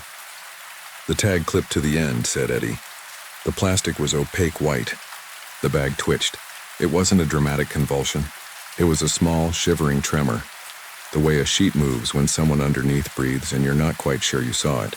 3 knocks came from somewhere: door, wall, air, and stacked themselves neatly in the space between my ribs and my spine. "Okay," I said, and I wasn't sure who I was talking to. "I'm opening it a little." "No," Cal said. "Do you want to live with it if there's someone in here?" He closed his eyes and then opened them. "I want you to live with you," he said. I bent and pinched the zipper between my gloved fingers and tugged it down 2 inches. The sound it made was small and loud at the same time. Cold lay in that bag like it belonged there more than we did. The mouth inside was slack. The lips were crusted with frost. The eyes were closed. It was Eddie the fisherman with the same soft, creased face I'd seen when we admitted him. Only still, I watched the notch where his throat met his collarbone. Nothing. I didn't know what I wanted to see. Breath. A heartbeat under frozen skin. Proof I could act in a way that changed something. There was nothing. Something knocked behind me. Not in the bag, not in the room. From the other side of the cooler door, 3 steady taps, like someone who knew they had time. I zipped the bag back to where it had been and slid the drawer in, and because my hands were shaking too hard for finesse, slammed it shut. The cooler door blew itself closed with a suction thump that bumped my shoulder and made me think for one hot second that I was about to be locked inside. I grabbed the handle hard in my throat and yanked. It stuck. For one more second that stretched so far it cracked. I saw my own breath bouncing off the inside window and thought, this is how it happens to people. And we tell ourselves later it was their fault because they did a dumb thing in a dumb place and we need to believe we wouldn't. The latch thumped and gave. The door opened. I stumbled backward into the hallway and almost went down in the slick. Cal caught my elbow like I weighed nothing. The emergency lights pulsed once, twice, 3 times and held. We got the second body into the transport chest and wheeled it up the ramp. The wind howled outside like it was trying out vowels. Upstairs, Shu had lanterns set up like a camping trip and was suturing a kid's eyebrow while talking his mom through deep breathing. Leah had Mr. Parker's daughters in a room with a pot of coffee that tasted like it had been brewing since August. You know what kills me about nights like that? Life just keeps happening right through the middle of whatever you're carrying around in your chest. Maintenance had the generator purring by 3.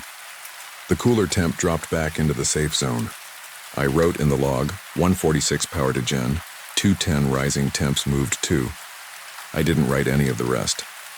I didn't know how you'd phrase it in a way that didn't sound like a story you told in the parking lot, because you wanted attention. The next day, I slept badly and dreamed about surface ice breaking under my feet in a clean line that matched the hospital tiles.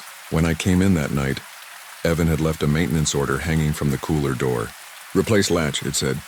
Scratches inside door reappeared. Cal had added in smaller writing. Maybe not pipes. I tried not to turn everything into a symbol. I tried to be a grown-up with a mortgage and a grocery list and a job. I lasted until 2:17 when someone knocked 3 times on the locked door to the unit. I was at the desk. I looked at Leah, she looked at me. We let the second and third sets of knocks happen without moving, because there was a no admittance after midnight sign right there, and we weren't going to answer the door to whoever had decided 2:17 was the new social hour. When we finally went and checked the camera, it showed exactly what you don't want to see when you're trying to be rational. Nothing at the door at 2:17, but a shiver in the picture, a glitch like heat haze. The camera timestamp glitched 3 seconds forward and then back. I can give you one piece of something that isn't just how it felt to me. I can't post pictures here, but I have them. The inside of the cooler door had 3 parallel frost-bare streaks the length of my forearm. They didn't line up with the pattern of the shelves. They didn't match gloved fingers. They were too long, too straight, too deliberate. Maintenance replaced the latch the next afternoon. The work order I photocopied says, old latch showed interior scoring, pattern of 3 vertical gouges, no interior tools present. A week later, when the weather cleared, the bodies flew out. The rumor was a guy at the funeral home in Anchorage made a comment about how the plastic had stuck to one of the bags in 3 narrow strips when he unzipped it. I didn't confirm it. There are some calls you don't make if you want to function. Everything quieted after that. In the way things in winter here stop making energetic decisions and go back to being heavy. The knocks didn't come every night. They came sometimes, and then they came somewhere else in the building, as if they were trying to see if we'd answer a different door. My radio developed a habit of clicking 3 times before it actually carried a voice. Twice I answered a bed alarm that didn't exist. Once at home around 10 in the morning when my apartment was shadow dark because of the heavy curtains I'd hung to fake night. Someone knocked on my door. 3 polite. I stood in socks on my ugly kitchen linoleum and didn't move. After the 3rd set of 3, my upstairs neighbor's toddler laughed. I still didn't open it. I switched to more day shifts in February. No one said why out loud. The administrator who makes the schedule got a look in his eye that said he'd been told a story, and was trying to decide whether believing it made him an idiot or a functioning member of a team. Cal started bringing an extra thermos and pouring me a cup without asking. Leah told me I looked like someone who'd seen a wolf in the parking lot and then pretended she hadn't because she didn't want to spook anyone. Dr. Shu pretended not to notice when I took an extra beat. Before I punched in the morgue code. Here's the last thing. You can write it off if you want. Last week the wind had a different edge to it. The turn toward spring that doesn't mean warmth, just a new kind of cold. I was on a day swing, doing meds and listening to a church group sing in the family room because someone's uncle was fading. The building felt busy in a human way, not in a mechanical way. At 2:17 p.m., someone knocked on the door of room 5 where no one was. 3 times. It was loud enough that Parker's daughter looked up from her coffee. "You expecting someone?" she asked. "No," I said, and tried to turn that into a smile. I opened the door because it was daylight and people were watching and the rules felt different. The room was empty. The bed was made in a square that would have made a drill sergeant cry. When I stepped in, the heating vent rattled the way it always does. I went to the window to check the latch because the cold leaks in when it's not tight. On the inside of the glass, 3 long, clear streaks ran down through the fog a patient had left there with their breath earlier, recent enough not to have evaporated. 3 neat lines close together. They looked like someone had dragged 3 fingers down on the inside, asking for someone to notice. I wiped them away with my sleeve because I didn't want to give them more life than they already had. I still have the photocopy of the work order in my locker. I keep telling myself I'm going to throw it away because it's turning into a talisman, and talismans are for people who don't trust their own eyes. It says what it says. Replace latch. Interior scoring, 3 vertical gouges. I don't need it to remember. I wake up at 2:17 more nights than I admit to anyone. If someone knocks then, I listen. I don't answer. I don't know if that's brave or cowardly. I know it feels like the only rule I have. When you work around dying, you build small rituals. You tuck hands under blankets. You smooth a sheet one last time. You make a note in a log so the next person has something to hold on to. Leah's grandma's rule is stuck in my head now like a song you can't shake. Don't answer 3 knocks after midnight. In Nome, when the wind is up and the hospital breathes and the sea tries to talk through the vents, it's not hard to imagine who's knocking. If you ever find yourself standing in that basement with frost blooming in your eyelashes and a drawer shivering under your hand, here's my advice from someone who has stood there and done the math she didn't want to do. You can open the door, but you will bring something in with you, and you won't know it until it follows you home and gets good at finding you around 2:17. You will start to think the building knows your name. You will look at every set of 3 as an answer to a question you didn't ask. Last night I sat at my kitchen table and wrote this. The heat clicked on. Somewhere upstairs a chair scraped. My phone lay face down because I hate seeing the time. I heard it anyway. 3 soft knocks on my door. I paused. The silence afterward had shape to it, like the space your hand leaves when you press it into snow and pull it out. I didn't move. The knocks came again, patient like someone who knows they have time. My eyes flicked to the microwave clock because I needed to make it ordinary. It said 2:17. I didn't open the door. I don't think I ever will. I waited and the sound went away. The way frost goes away from a warm surface and leaves 3 long streaks behind to remind you where it had been. I sat still for a long time after, until the part of my body that makes decisions caught up with the part that keeps you alive. People ask me if Nome feels haunted. I tell them all places feel haunted if you stay up late enough. If you're ever in our hospital and you hear it, 3 even knocks, a pause, 3 more, tell yourself it's pipes if that helps you keep moving. But if you go downstairs and put your hand on the 3rd drawer and feel it answer you, Don't say I didn't warn you. We keep a logbook in the morgue. It's got my handwriting in it on a page in January, where the ink shakes a little and the letters run together. If you look close, you'll see I crossed something out. I wrote, "Don't open," and then I scratched it into a scribble, because rules only work when other people believe you. I didn't open it again. That's my whole proof. That, and a photocopy in my locker, and the way the hair on my arms lifts like it's got ears when the clock says 2:17. If someone knocks then, you'll want to be the kind of person who chooses their future over their curiosity. I'm trying to be that person. I'm trying very hard.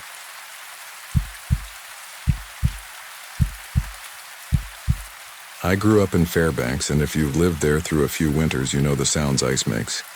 You know the hollow drum booms that roll across a lake when the temperature drops fast. You know the tiny ticking from trapped bubbles and the rifle shot cracks that make everyone freeze for a second, even though no one actually falls in. I thought I knew those sounds. I thought I knew the rules too. Check thickness, avoid inlets and outlets, carry a rope. That night I learned there's another sound. And once you hear it, you can't unhear it. 3 dull knocks from directly under your feet, like somebody rapping their knuckles on a table you're standing on. It was late January, fully dark by 5. The forecast said -15 and steady. No wind. That's good skating weather for Fairbanks. Your breath hangs solid, your eyelashes collect crystals, and the sky sometimes throws you the green curtains of the aurora if you're lucky.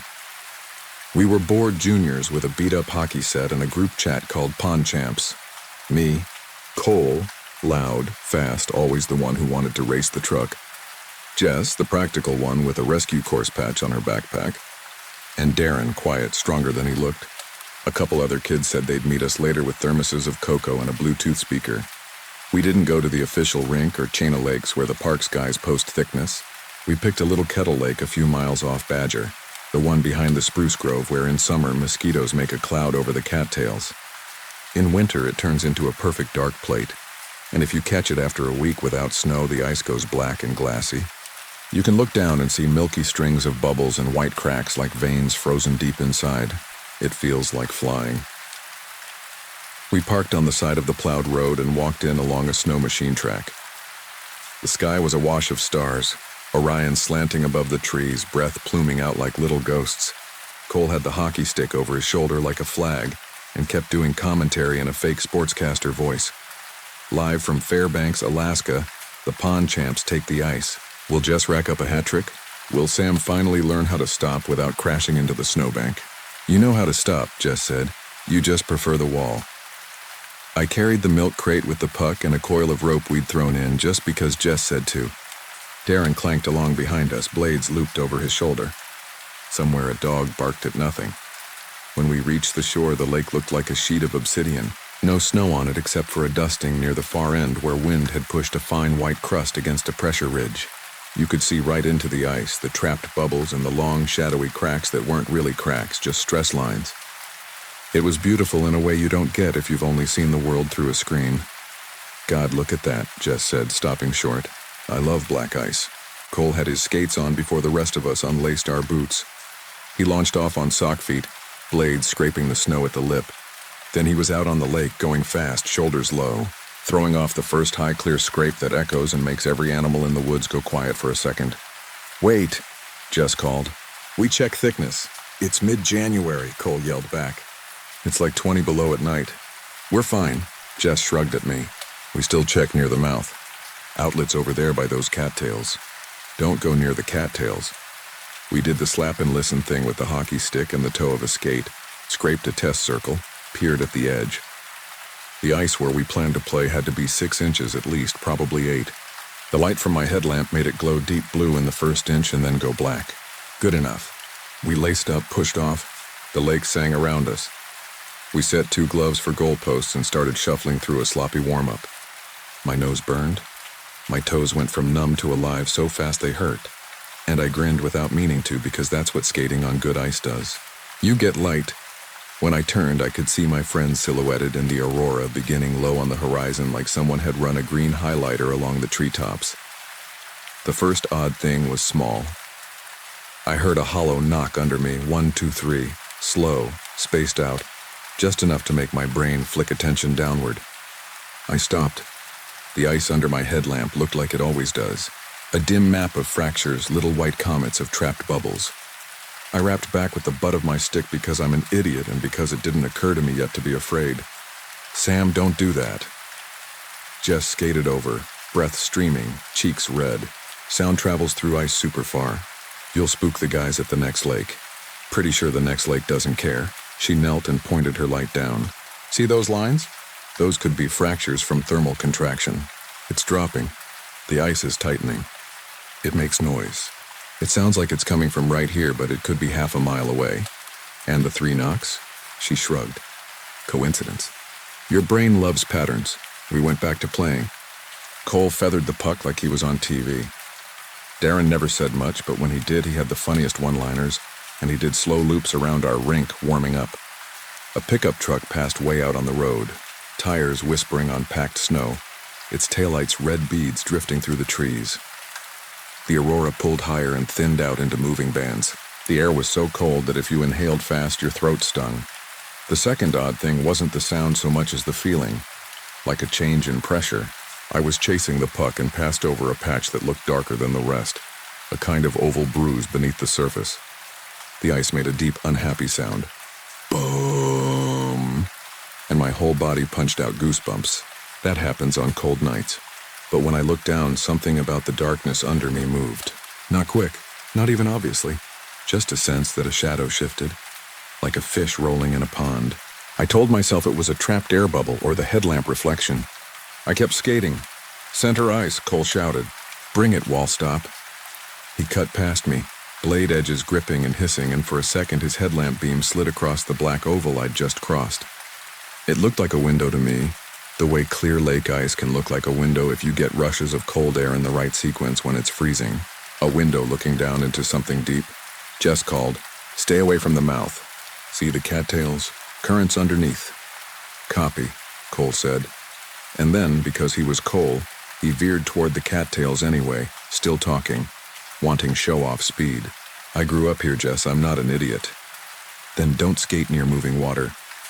He threw a wide circle and came very near the crescent of cattails rimed with hoarfrost. The ice looked slightly different there, whiter, more opaque. He knew the difference. We all did. You stay off the white stuff near inlets. But it was only for a second, a little flirt with danger to make a point. 3 knocks came from under him. 1, 2, 3. Even Cole's body language changed when he heard it. His shoulders bunched and he looked down. The ice under his skates spidered with a thin white starburst. "Back off," Jess said, sharp now. "Cole, get back." He started to push away. There was a sound like a bottle cap popping. The white star expanded and his right leg punched through the surface. People always describe it like the ice breaks.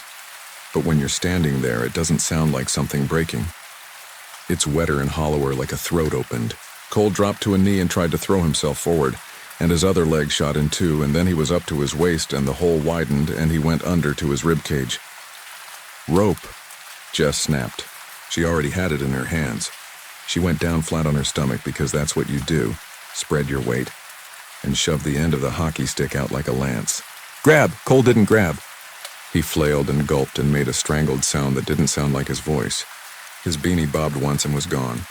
I went down the way Jess did, plastered my chest to the ice and wriggled forward, and my face was right above the hole, and I saw something I wished I hadn't. Cole wasn't just treading and slipping on slush. He was jerking down in a rhythm, like his legs were being pulled. His eyes were wide and glassy and white around the edges, and when his mouth cleared, he said, "It's holding me, it's got me, get me out." "Get it off," in a voice I'd never heard from him. "Give me your hand," Jess ordered. She was calm, almost calm enough to make me calm. "Cole, hand, now." He clutched for the stick. His glove scraped the tape and slid. I shoved forward just far enough to hook my arm around his shoulders and felt the bite of the cold like knives through my jacket. Darren grabbed my ankles. When Jess yelled, "Pull," he did, and I hauled back with everything I had, and Cole came up half a foot, and then, this is the part where people roll their eyes when I tell it, he jerked down again when there was nothing to hold him down. It looked exactly like someone below had both hands around his calves and decided to give one more mean tug.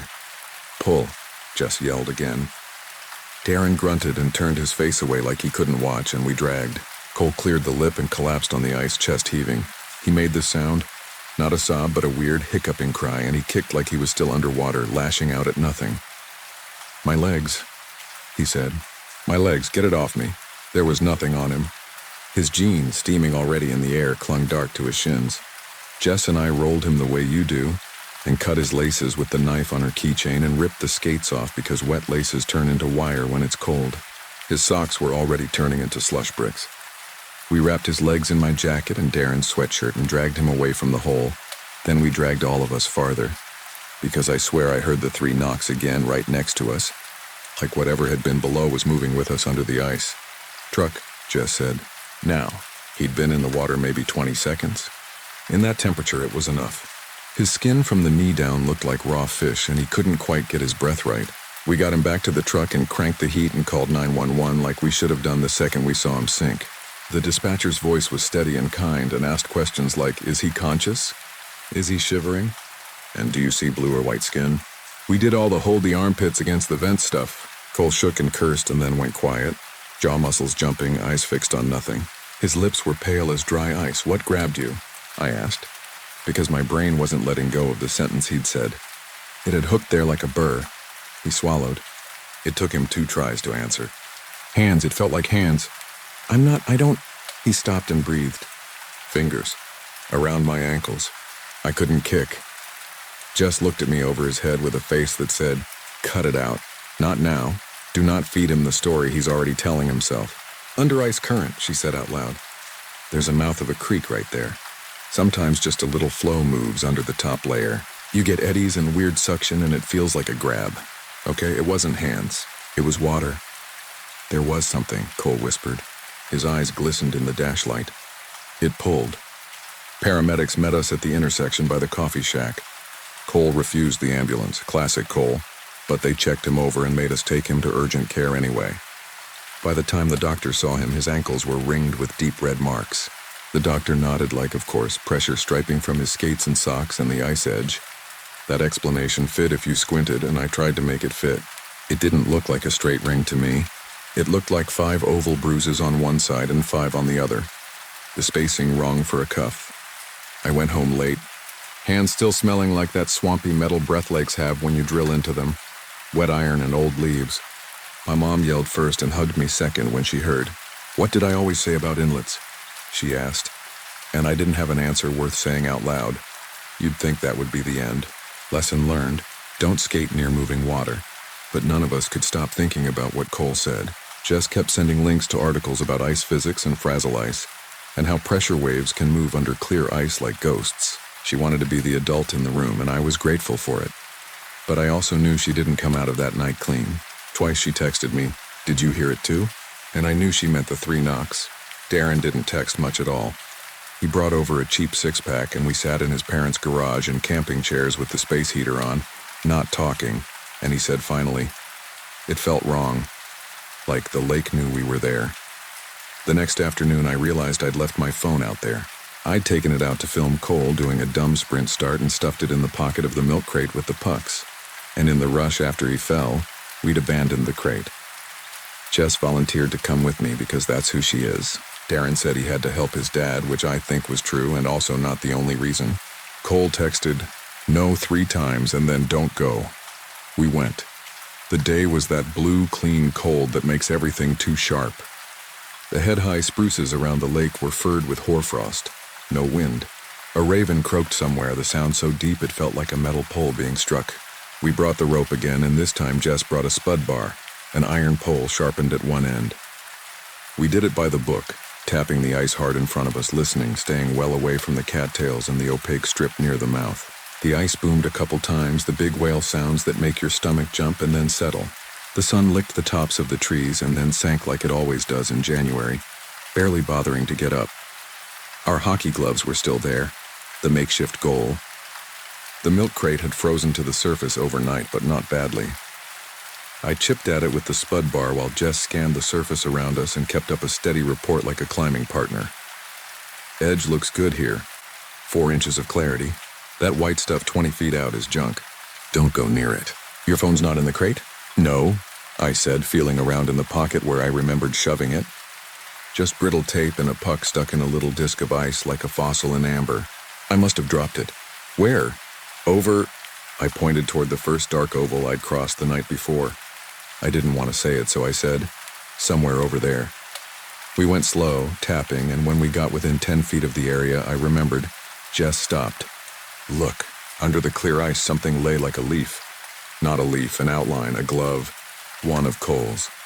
There was a tiny air lens around it from where it had been trapped before the top froze back over. It was face up, palm open. That's what it looked like to me anyway. A hand under glass. How? I started. He dropped a glove, Jess said, too fast. It got slushed in. That's all. Why is it under the ice? I asked. The hole was over there. I pointed toward the cattails. The glove lay at least 15 feet from the mouth. Water moved it and the surface skimmed. Happens, don't get closer. That's thinner ice. See the feather pattern? She used the spud bar to tap in front of us. The sound there was different. A little more live, more ringing. She marked a limit with the end of the rope and pulled the coil off her shoulder.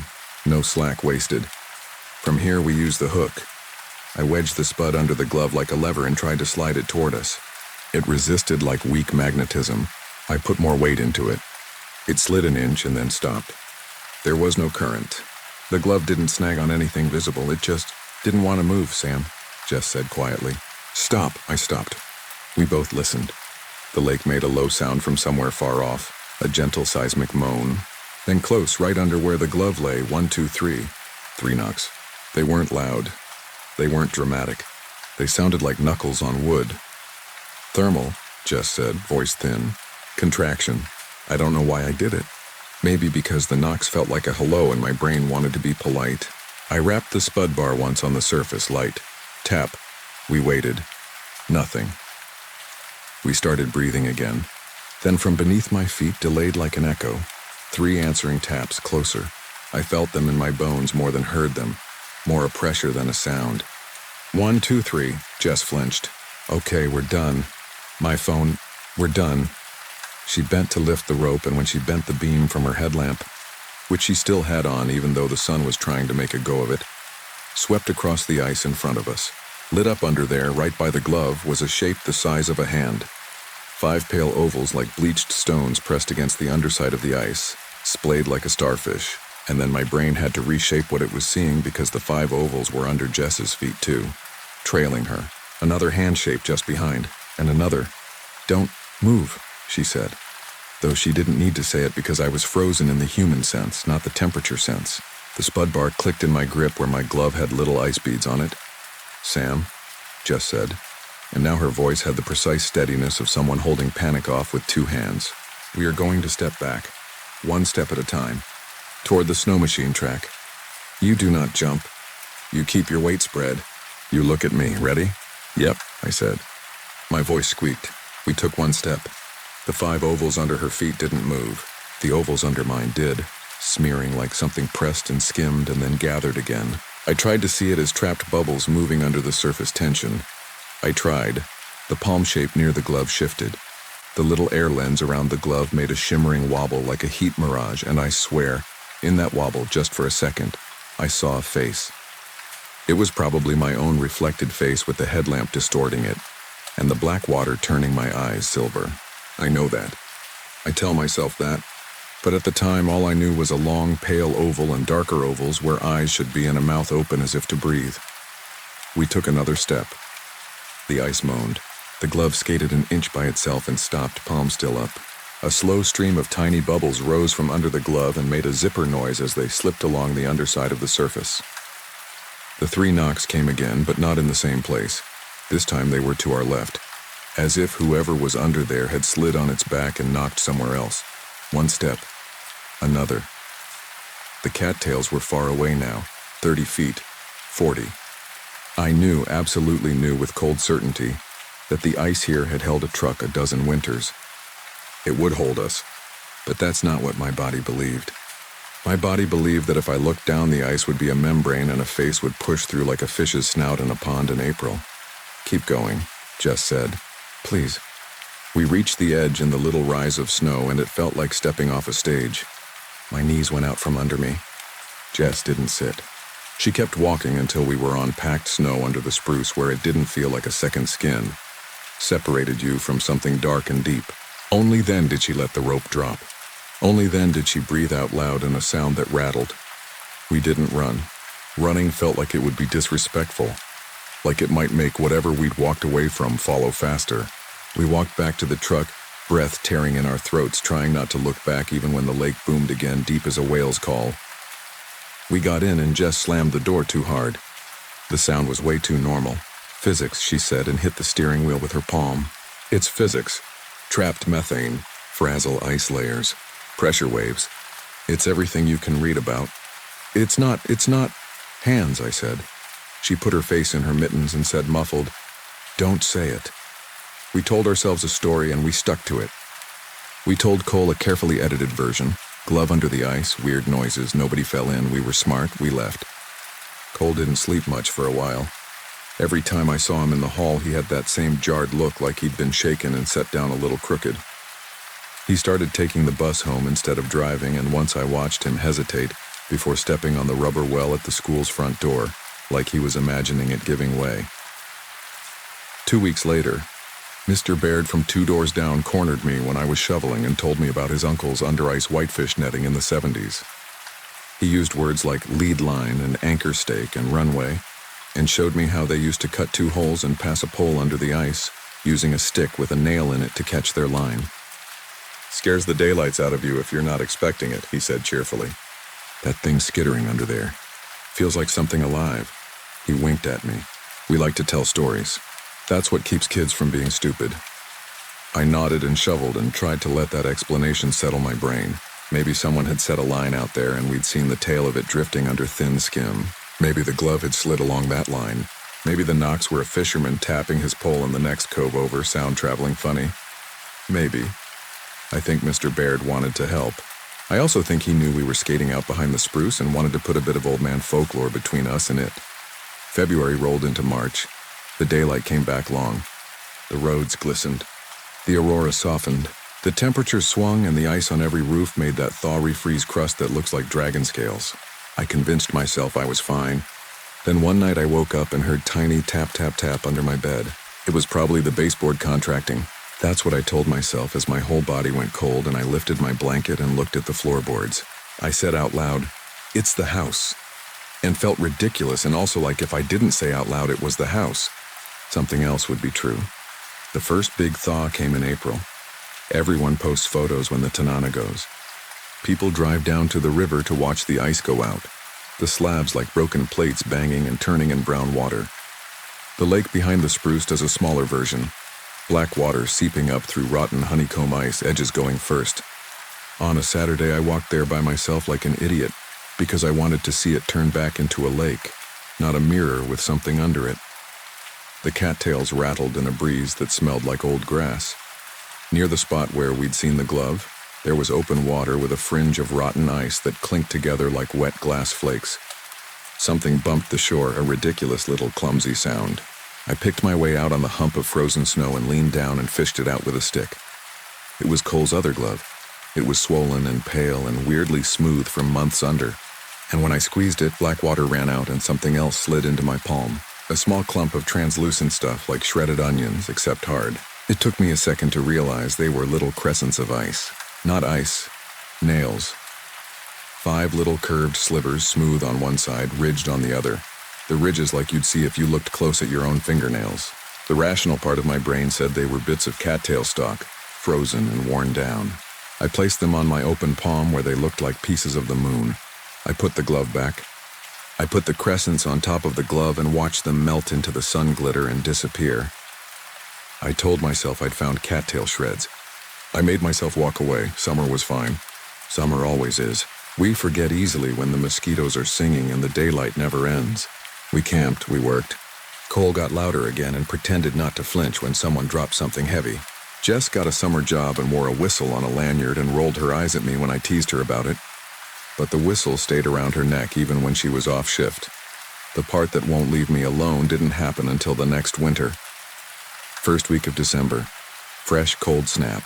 The kind that makes the air so dry your knuckles crack and your jacket zippers stick. The first real freeze-over of the little lake. My mom sent me out to start the truck. And while it idled, I walked down the trail out of habit, breathing steam, enjoying that early winter hush when everything's reset. and the snow hides all the junk from last year. When the trees opened on the shore, the lake lay there like it had been poured a minute ago, clear as glass. You could see every bubble stack, every trapped twig, the frozen white scribbles of the first fox that had dared a crossing. I stood with my hands in my pockets and something stupid in my chest that felt like forgiveness. I'd thought I wouldn't ever want to be near this place again. And here I was, drawn like we always are to places that scared us because we want to prove to ourselves we won't be again. I didn't step onto it. I'm not that dumb anymore. I just watched the light crawl across the surface as the sun, such as it was, tried to exist. The ice made a sound. The old deep moan. I smiled because that sound is part of home to me. Then very close, as if the sound had curved under the ice and come up near the toes of my boots, I heard 3 knocks. 1, 2, 3. Light, polite. I didn't move for a full minute. My breath slowed. My heart didn't. The knocks came again farther out. Then again near the cattails. It wasn't wind. It wasn't a bird pecking at something. It was inside the ice. I don't know what it wants. That's the worst thing. The part that itches behind your eyes when you try to sleep. If it was trying to pull Cole under to drown him, it didn't. If it wanted to chase us away forever, it failed. Here I was, watching.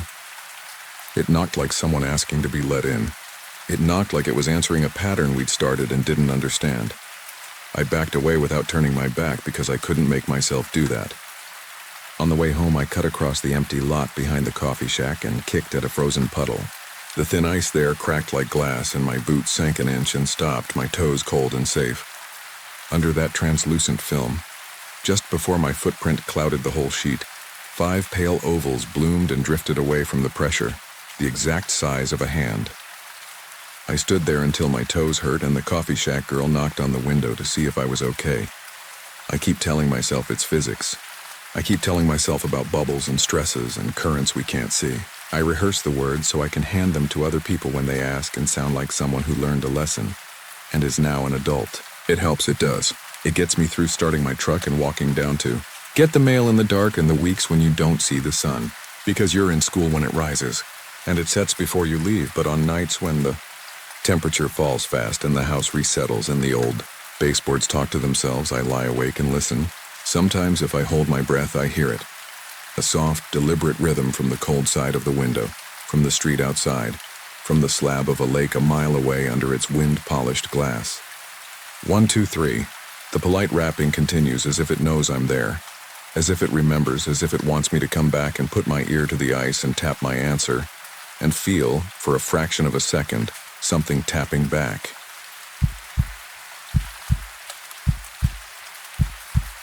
I'll start simple. My name's Nate. I took a night shift job up near Prudhoe Bay because the money was good and my marriage was bad. Nights are honest. They don't give you much to think about except the next mile, the next checklist, the next breath through a frozen balaclava. I figured I could do 21 days on, 20 off, stack some savings, keep my head down. That was January. The sun barely peeks over the horizon up there then. Blue twilight for hours. Floodlights that make the snow look like ground glass and the pipeline running south like a metal spine. They tell you on day 1, the line is always a little warm, the air is always a little trying to kill you, and if you see a polar bear, the truck is your best friend. You don't get fancy with the rules. You clip in, you log your miles, you go home. We were a small crew assigned to night patrol on the service roads. Me, an old hand named Vic, a mechanic called Raj, and Danny, kid from Oklahoma who couldn't stop smiling even when frost built on his eyelashes. There was also Sloan from security, who looked like she'd rather be anywhere else but never missed a thing, and Elena, the medic, who slid hot coffee to anyone she thought had seen too much. A lot of background faces at the man camp too. Kitchen guys, welders, a foreman called Henderson who loved paperwork like it was a warm fire. For 3 weeks, they're your entire world. The first time I saw the walker, I was on mile 9 west of Pump Station 1. The pipeline sat up on those vertical supports, fin radiators sticking out like silver ribs. It was a clear night and the aurora was thin and pale green, barely there, like someone was draping gauze across the sky and changing their mind. The truck heater was fighting a losing battle with the cold, and my radio fizzed every time I went under a line of floodlights. I'd stopped to log a seep of frost at a support footing. Nothing, really. Just the kind of ice feathering you get when wind does tricks. I scribbled, stamped my boots, and that's when I saw a man out by the pipe, maybe 30 yards off the road.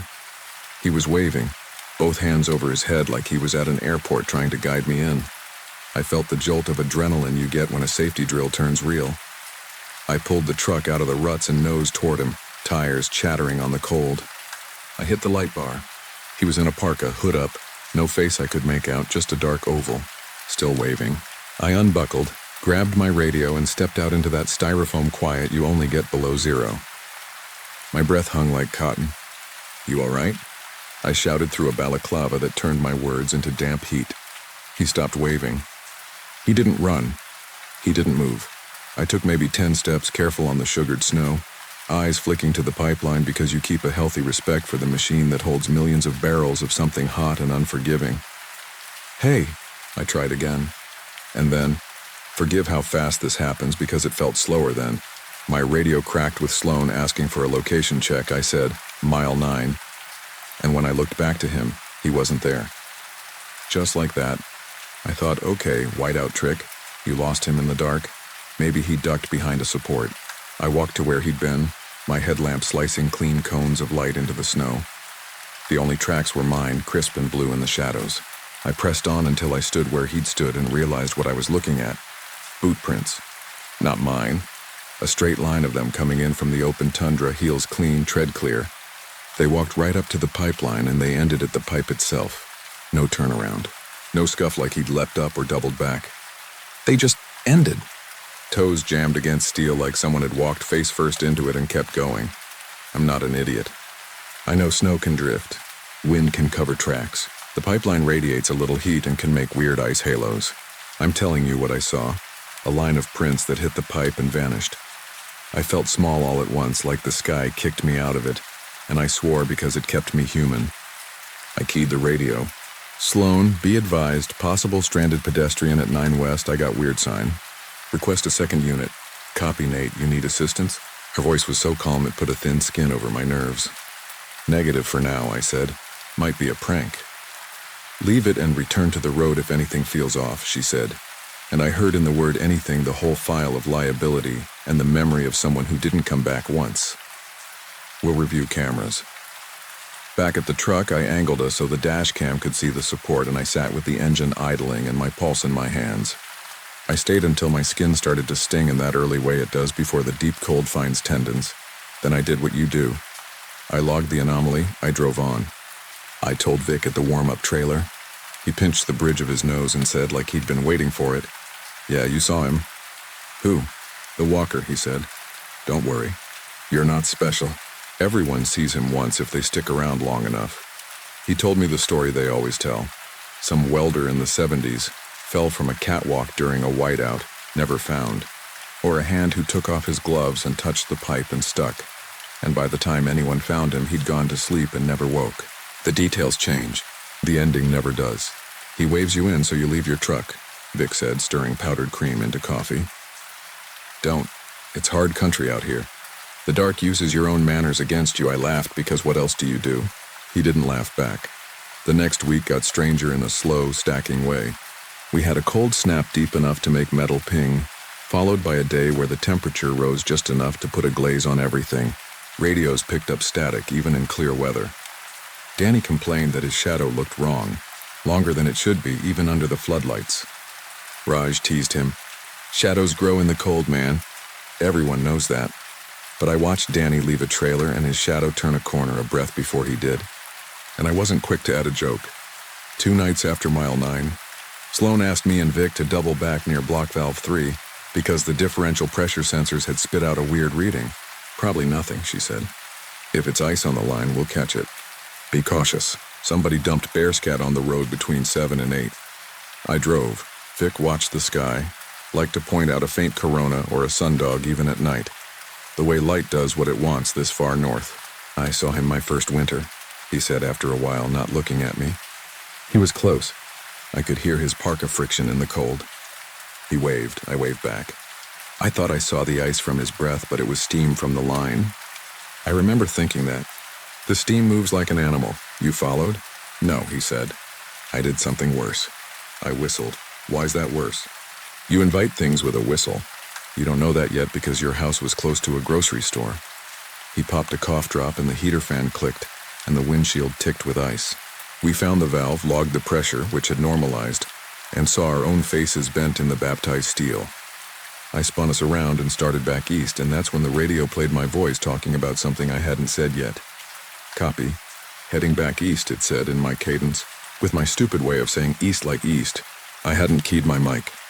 I looked at it. Vic looked at me. Then I keyed up because apparently I like improvising with fear. Security, say again last transmission? We heard the click of their open channel, the hush of 1,000 miles. Nate, we didn't hail you, Sloan said. What did you hear? Me, I said. I heard me, static. Then too much silence. Return to camp, she said. Now. When you're tired, your brain folds things into shapes it can carry. Back at the man camp, I told myself we'd picked up some old chatter on a loop. Maybe we bounced off a long wire. Maybe we caught a bleed from a pump house recording. Danny teased me for hearing my own voice. Maybe you're haunted by your habit of talking to yourself, he said. Elena slid me that coffee, the kind with a skin of powdered creamer that leaves lines on your lips, and touched my wrist and asked if I was sleeping. I said yes. It wasn't a lie. I slept hard and blind and woke like I'd been pulled up with a hook.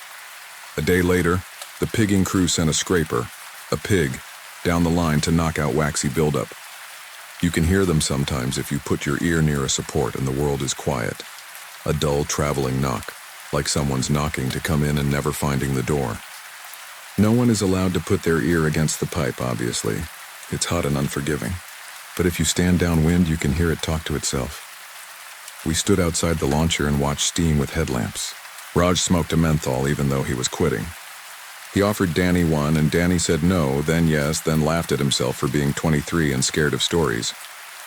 The pig went in with a push and a rattle, and the line took it like it had swallowed something it didn't want to. You hear that? Vic said. There were 3 knocks. A pause. 3 again. The kind of rhythm you pick up if your brain has ever memorized a door. Sloane's radio flared. I got motion, she said, flat, like she was reading a weather report she didn't trust. East of 8, on the north side. Nate, Vic, are you nearby? We were. We drove slow.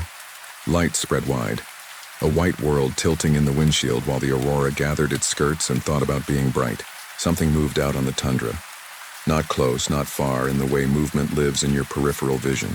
I stopped and cut the engine. The hum of the line filled everything, the world's longest throat clearing. A man stood by the pipe and waved. Same posture, same sawed-off shoulders under a heavy parka, 30 yards, maybe less. Vic whispered, "Don't answer."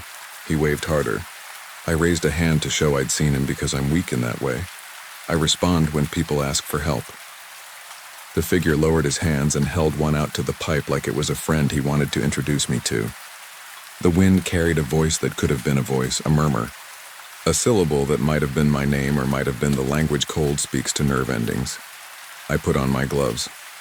I clicked my harness to the truck line because that's what you do in ground storms, and because I wanted something to tell me I wouldn't forget my edges. Vic did the same. We go 10 paces, he said. We stop. We don't touch steel. Copy, I said, and hated myself for talking like a radio. We went 10 paces. We stopped. We shined our headlamps and saw the prints again, coming in from nowhere and meeting the pipe like they were meant to. I counted 3 knocks in the line and realized that the air moved in a way that made the skin under my eyes want to pull back from my skull. I don't know how else to say it. There are moments when the world changes density, and you feel like a split second away from something falling through you. The figure was so close I could see frost glittering on his hood. He lifted his hand and it didn't look right. Not gloves. Not bearskin. The shape of it was wrong. Too many knuckles are not enough, like looking at your reflection in a spoon and trying to pretend it's normal. Sir, I said, because manners are a spine when fear tries to take yours. Do you need assistance? We can get you warm and inside. He waved that wrong hand and turned a little like he was listening to the pipe. Then he leaned into it slow as a nod. He leaned, and the parka brushed the steel and I heard it. Not through my ears but somehow under my ribs. A soft, sticky peel like tape coming off skin. Then he wasn't leaning. He was gone, not exploded into mist. Not a magic trick. Gone like I'd lost him in a blink. The light we cast showed no figure. Only our breath, the slow steam we make. The boot prints touched the pipe and then didn't exist on the other side of it. Vic swore softly, a prayer in a language I didn't know he had. The line knocked 3 times. My radio hissed and coughed and played a clip of me saying copy heading back east again. And then someone said my name in a voice that was Danny's voice but not quite tuned right, like a recording played at the wrong speed. Nate, it said, drawn a hair too long. Nayate. We stumbled back to the truck and the retreat felt like pulling yourself out of a thick drink. In the cab, doors shut, heater blasting full, I felt childish tears sting my eyes because the heater hurt my cheeks and I needed something dumb like that to latch onto. Vic's hands shook when he keyed the radio. He told Sloan we had a visual on a person whose tracks disappeared at the pipeline. He said it like a grown-up. She told us to stand down and return. She told us to breathe slow and count to 6, and we did. An hour later, back at camp, Henderson wanted us in the briefing room. He had a printout of the camera still. It showed 2 halos of light, the pipeline a smear like someone had challenged the lens with a thumb. He tried to talk us through it like we were children who'd glimpsed their first card trick. Elena came in and pushed snacks at us. She touched my wrist again. The body keeps a record, she said under her breath. Hot shower, food, sleep, the mind will catch up later. I tried to do exactly that. I tried to let the body write over the previous page. In the shower, the water drumbeat on the plastic curtain sounded like 3 knocks separated by a breath. On the way back to the room, I walked past Danny and he looked at me too steady. You hear your own voice out there? He asked. Yeah, I heard mine last week, he said. It said my name like my mom. She passed in June.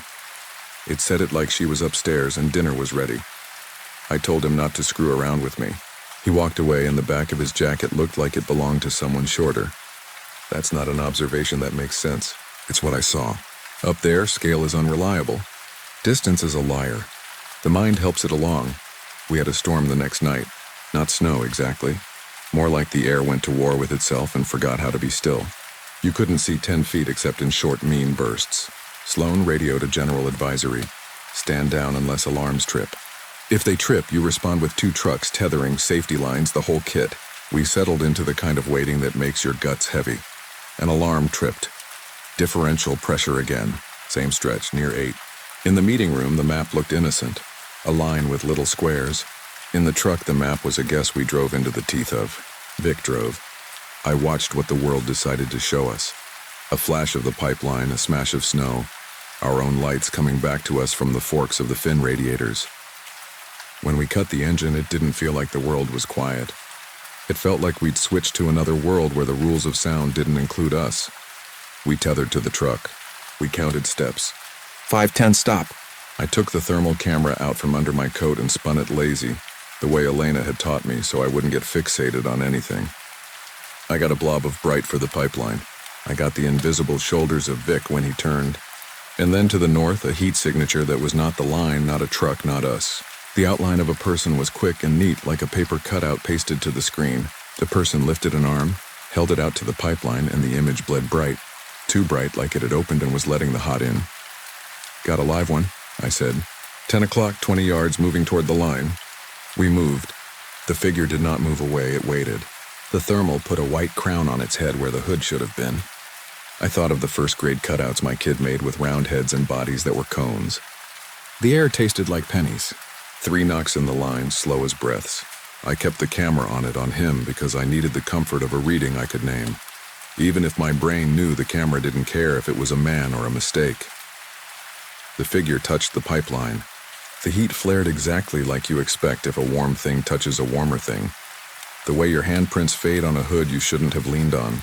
Then the figure leaned, and the head shape, circle, stupid neat, cut in half against the steel, and then it wasn't a head shape anymore. It was a smear. Then it was nothing. The camera showed the residual glow on the pipe where the touch had been. No footprints. Ours and none other. I took a step without meaning to, and the safety line jerked me back. Vic grabbed my arm hard. Stop, he said. And I heard his voice trying to snag mine like a fish before it gets into a fast piece of river. From inside the pipeline, deep but not far, there came a sound. I don't know if a human throat can make it. It wasn't a cry and it wasn't a word. It was a tone, a low vowel sound like someone trying to get their mouth around help without teeth. It went on longer than breath and stopped too quick for an engine. I felt it in my teeth the way music can find the work you had done 10 years ago and remind the nerves they're temporary. We retreated and reported, and security locked that stretch down for 2 days. Sloan ran the playback for us in the briefing room, and it was worse as a video than it had been as a life.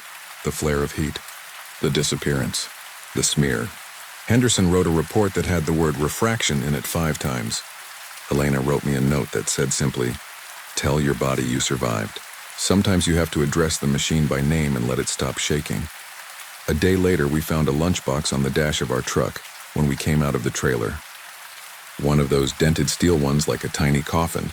Frost on it, a rim of it, delicate as eyelashes. No footprints on the hood. No footprints on the step. Just the box like it had decided on us the way lightning picks the one tree with the least people around it. Vic opened it because that's who he is. Inside, a thermos with a cracked plastic cup cap, empty. A folded paper towel, stiff as a shingle. A Polaroid with 3 men in parkas next to a section of the pipeline. One holding up a gloved thumb. One with his hood down in the cold, like he wanted to be seen properly.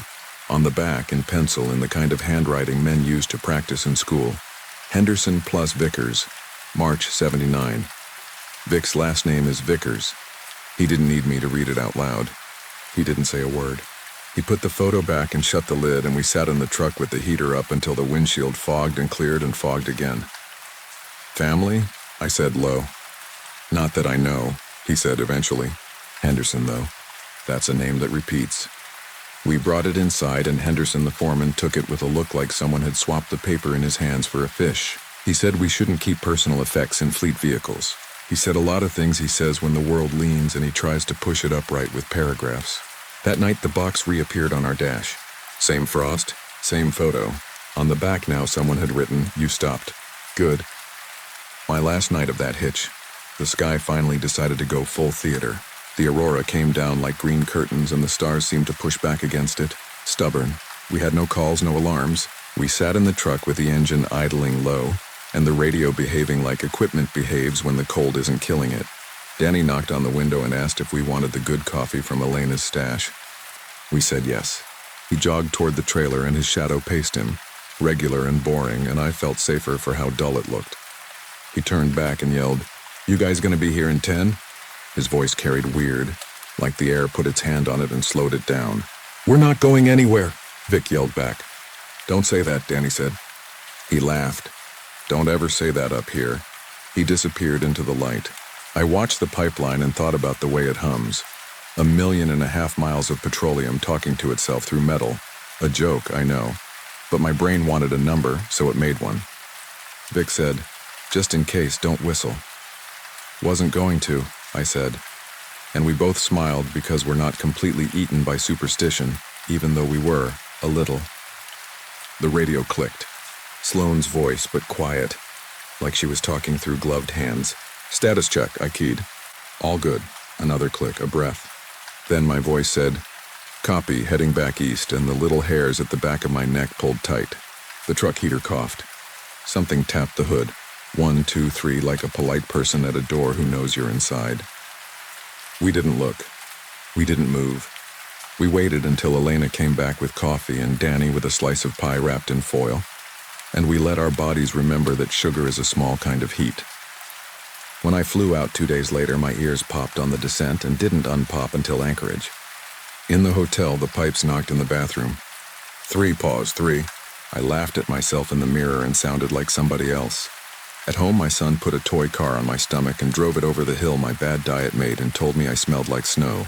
My wife asked if I was coming back next hitch, and I told her the money's the money. I told her the truth. I didn't tell her about the sound the pipeline makes if you stand downwind and listen for the thing inside it that wants the shape of your name. There's one last thing. I almost didn't include it because it feels like the part in a story where you make something up for effect. Only I don't need effect, and it didn't feel like a flourish when it happened. It felt like static. I downloaded my dash cam clips onto my laptop to see if I'd caught anything worth showing Danny as a joke on myself. A fox, a weird shadow. I clicked through nights of nothing. Headlights, steam. A bright insect of a snowflake at the lens. Then, on the night with the storm, I found a piece where the truck was idling, facing the line. The audio is always garbage, wind, a coil whine, the engine. In that clip, you can hear 3 knocks through the wind. You can also hear my voice say, "Copy, heading back east," even though I'm not speaking. Over it, faint, A voice that could be mine if I'd learned to pronounce my own name with the emphasis wrong, stretching the first syllable thin, Nayati. It's not dramatic. It's barely there. It's the kind of thing you can play for someone and they'll say, "That's just wind." And you'll agree because the alternative is something you can't pack for or log. At the very end of the clip, right before the file ends, the aurora brightened like someone turned a dimmer, and for a second, the pipeline threw a shadow that looked like a man leaning into it. The shadow was me-sized, or Vic-sized, or anybody-sized. The point is, it wasn't a bear or a post. It was the outline of a person with one arm out. You can say it's a trick of light. It probably is. I hope it is. My son came into the room just then and asked who I was watching. I told him nobody. I'm writing this now on my day off with the heater bumping in the vent and my boots leaving little wet continents on the mat by the door. I'll go back next hitch because I'm not brave and I'm not smart, just someone who needs what the nights pay. If you ask me to point at where the weirdness started, I'll say mile 9. 2 weeks into the schedule, a man waving like a reasonable person asking for reasonable help. If you ask me to point at where it ends, I can't. The last thing my radio said on my last night before I shut it off and slid it into the charger. A click, a breath, and then my voice, too slow by a hair, saying, "Copy, coming." I left it there because that's where it belongs. On a shelf, waiting to be picked up by whoever's on nights next. If you end up working up there and a stranger waves you in from the edge of light, you do what the handbook says. You call it in. You tether. You don't touch steel. You keep your manners to yourself. You look at the prints and you think about how some tracks don't go both ways. You tell your body you survived. You let your mind take its time catching up. And if the pipeline knocks in 3s when you're home later, you ignore it and you do not. No matter how much your bones itch to be polite, you do not knock back.